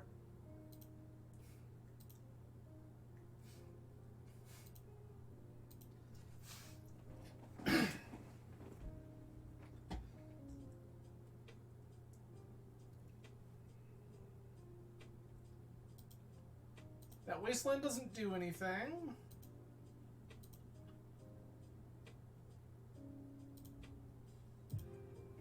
We're both just going to stare at each other here, pretty miserable, until such point as one of us draws something meaningful.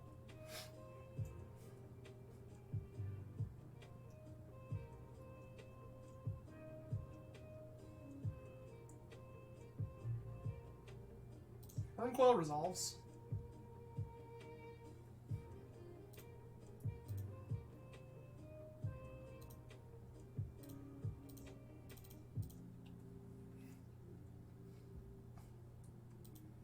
How many more of those you got, friend?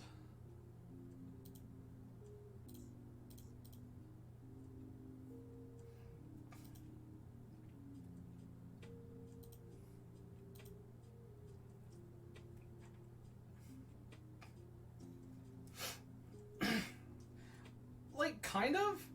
That's unfortunate. That Saga's about the worst thing that could have possibly happened to us.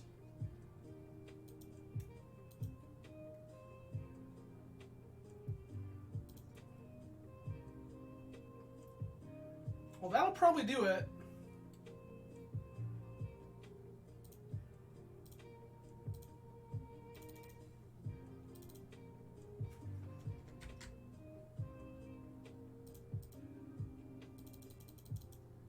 It is just everything. Okay, I was correct the first time. I appreciate it. Yeah, Ancient Tomb was about the hottest thing we could have drawn. Black Lotus, also pretty reasonable. That's fine. It can just die. I'm gonna get another basic. We're gonna start getting ahead in this game.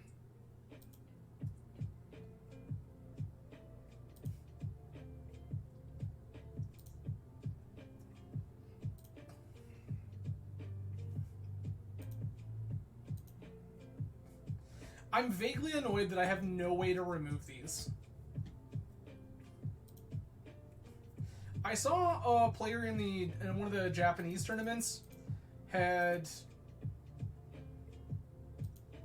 played this list with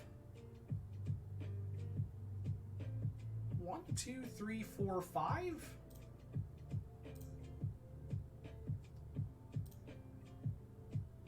I'm just gonna forge and make this a 6-7 or 5-6. Continue this.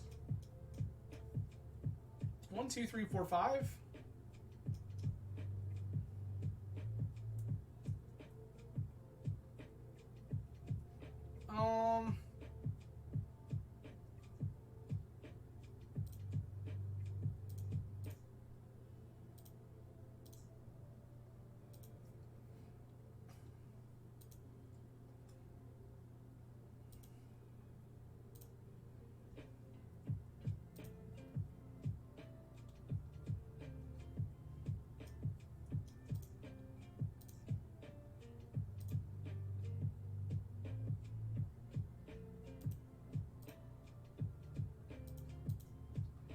One, 2, 3, 4, 5.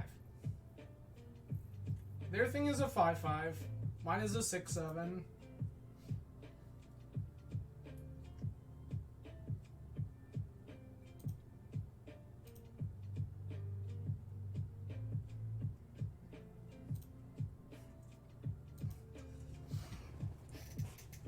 I get punished here if opponent has exactly the Might Stone and the Weak Stone.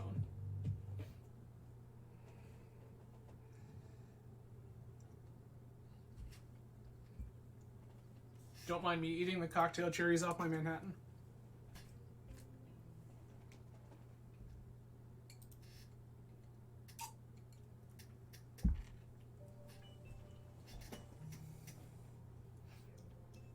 Map for another saga, sure.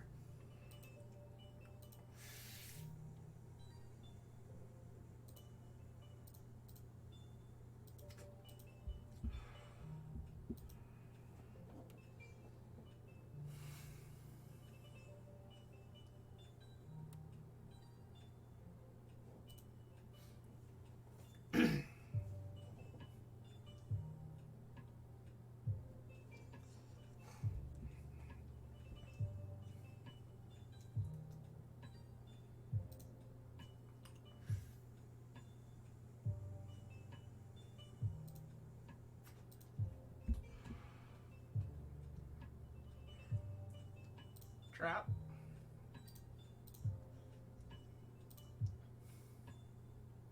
Need a land. Not a land, but very good. Okay. In that regard, I think the answer is play nothing.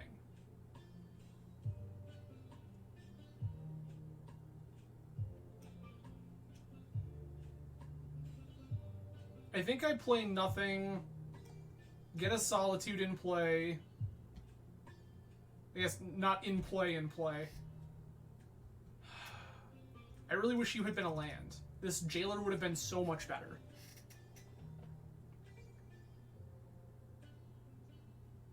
I think I'm just gonna pass.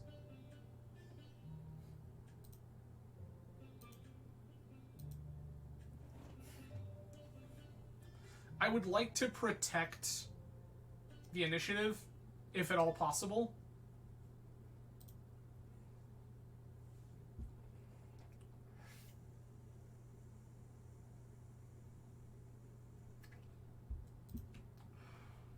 That's annoying.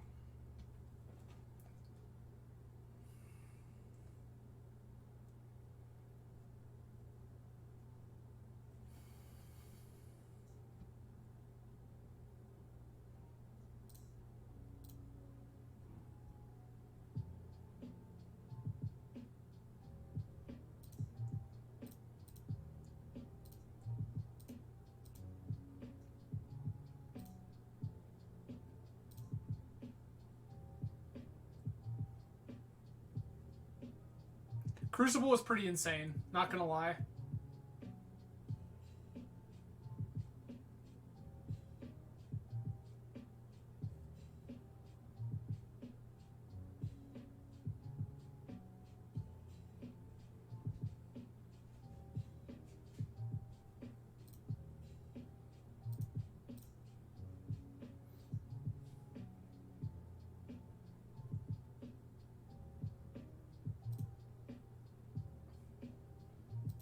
That's fine.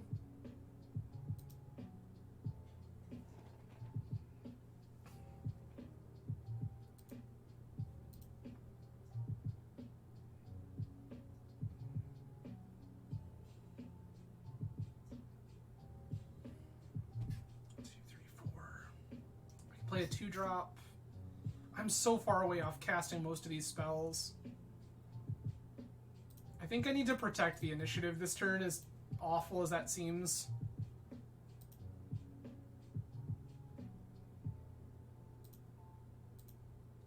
I need the bonus card.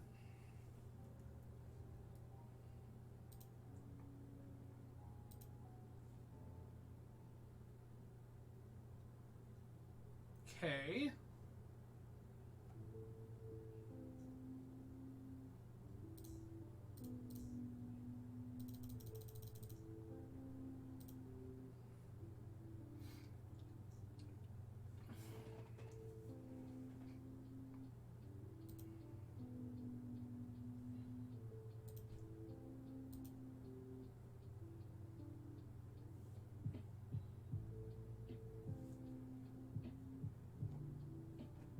Opponent makes, it's an 8/8, they're 9/9s. We solitude 1, we take 8.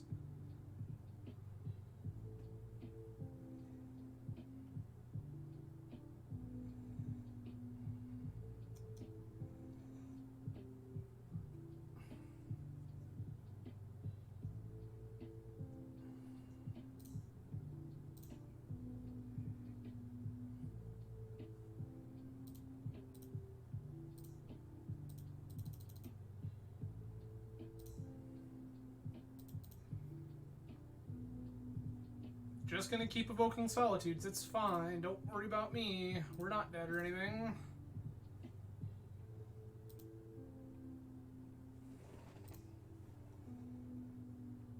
I think we're pretty far away from winning this game, like by any stretch of the imagination.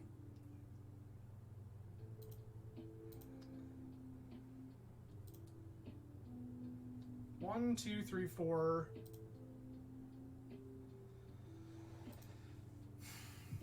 Do you even have a basic? They do. That's actually mildly surprising. 4, 5. Still can't play anything. Die? Awesome. Good. So, like, Ancient Tomb there does some things. We can play the Initiative Idiot, which then sets us to Throne of the Dead 3, which gets us another Idiot. Like, we're not totally out of that game, but we needed very specific draws, and those were not it. Black Lotus doesn't even do it, because Black Lotus costs 2, so it only adds 1 mana. Actually. 1, 2, 3, 4, nope. 5? Okay, yeah, we needed Ancient Tomb exactly. Do I want this Chalice on the play? No? I think the answer is no. I don't think I want Chalice in the play. We're gonna jam.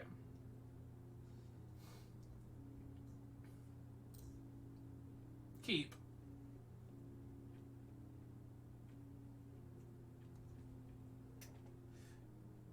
Yeah, the sphere stacking was...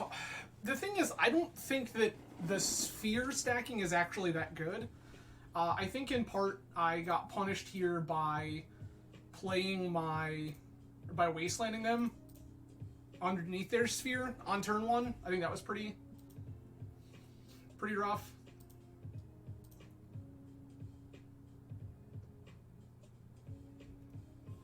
But I think that a lot of times we can beat that.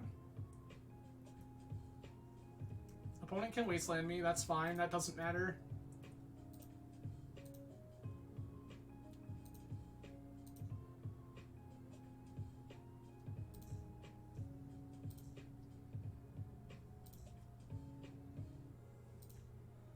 Play Thalia. Yeah, this hand is pretty insane. I'm gonna play this Archon, and I don't think opponent, like, ever feasibly wins this game.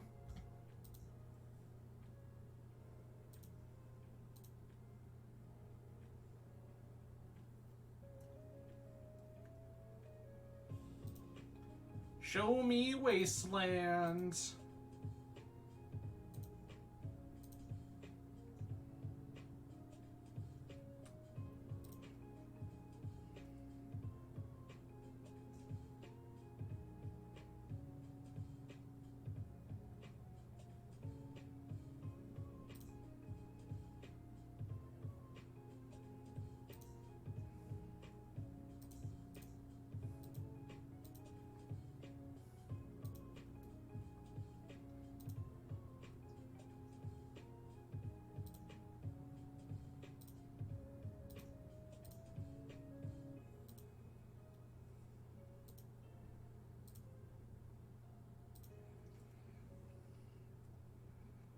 Yeah, this is pretty nuts.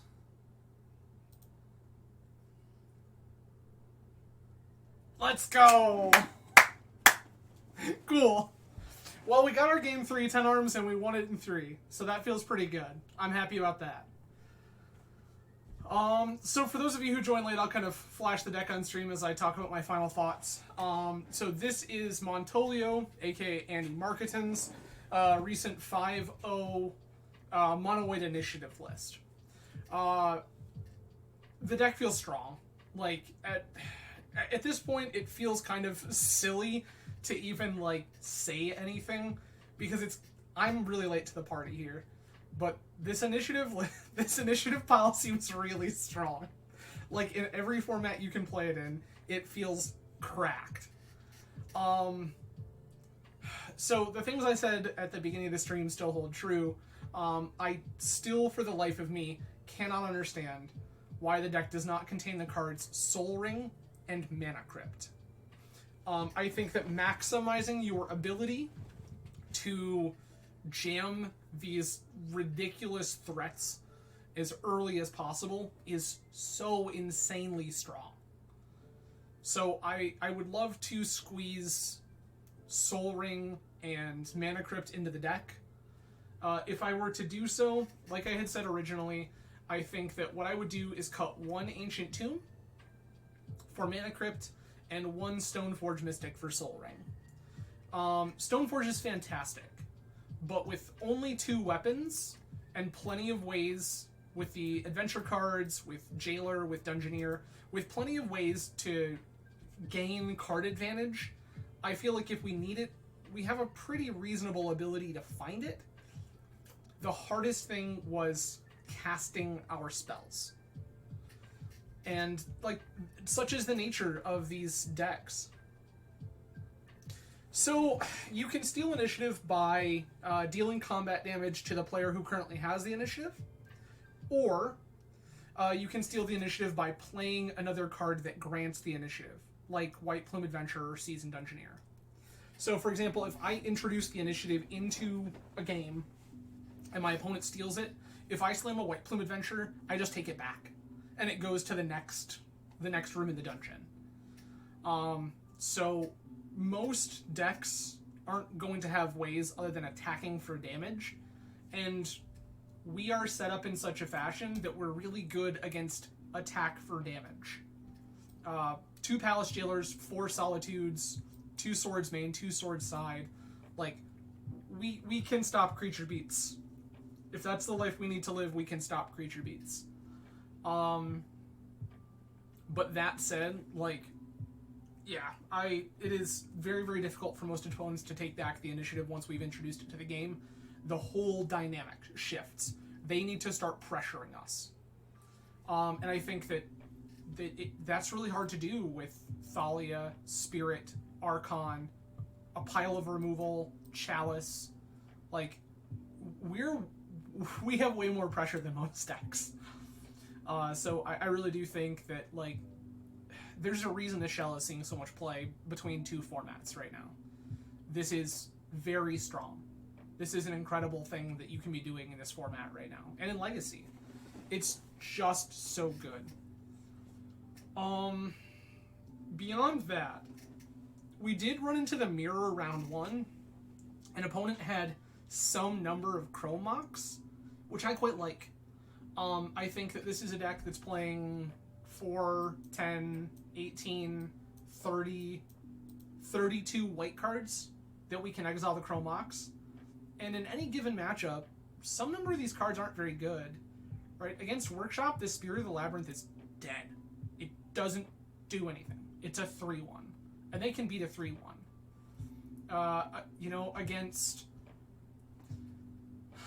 Against a lot of the blue decks, like Palace Jailer, Solitude, Swords to Plowshares, not incredible cards. So I think it's totally reasonable to, like, have access to Chrome Mox, get rid of some bad cards, and turbo out the ones that matter. So, that's kind of my thoughts on the deck. But, as is tradition on this channel, we win chest, we open chest.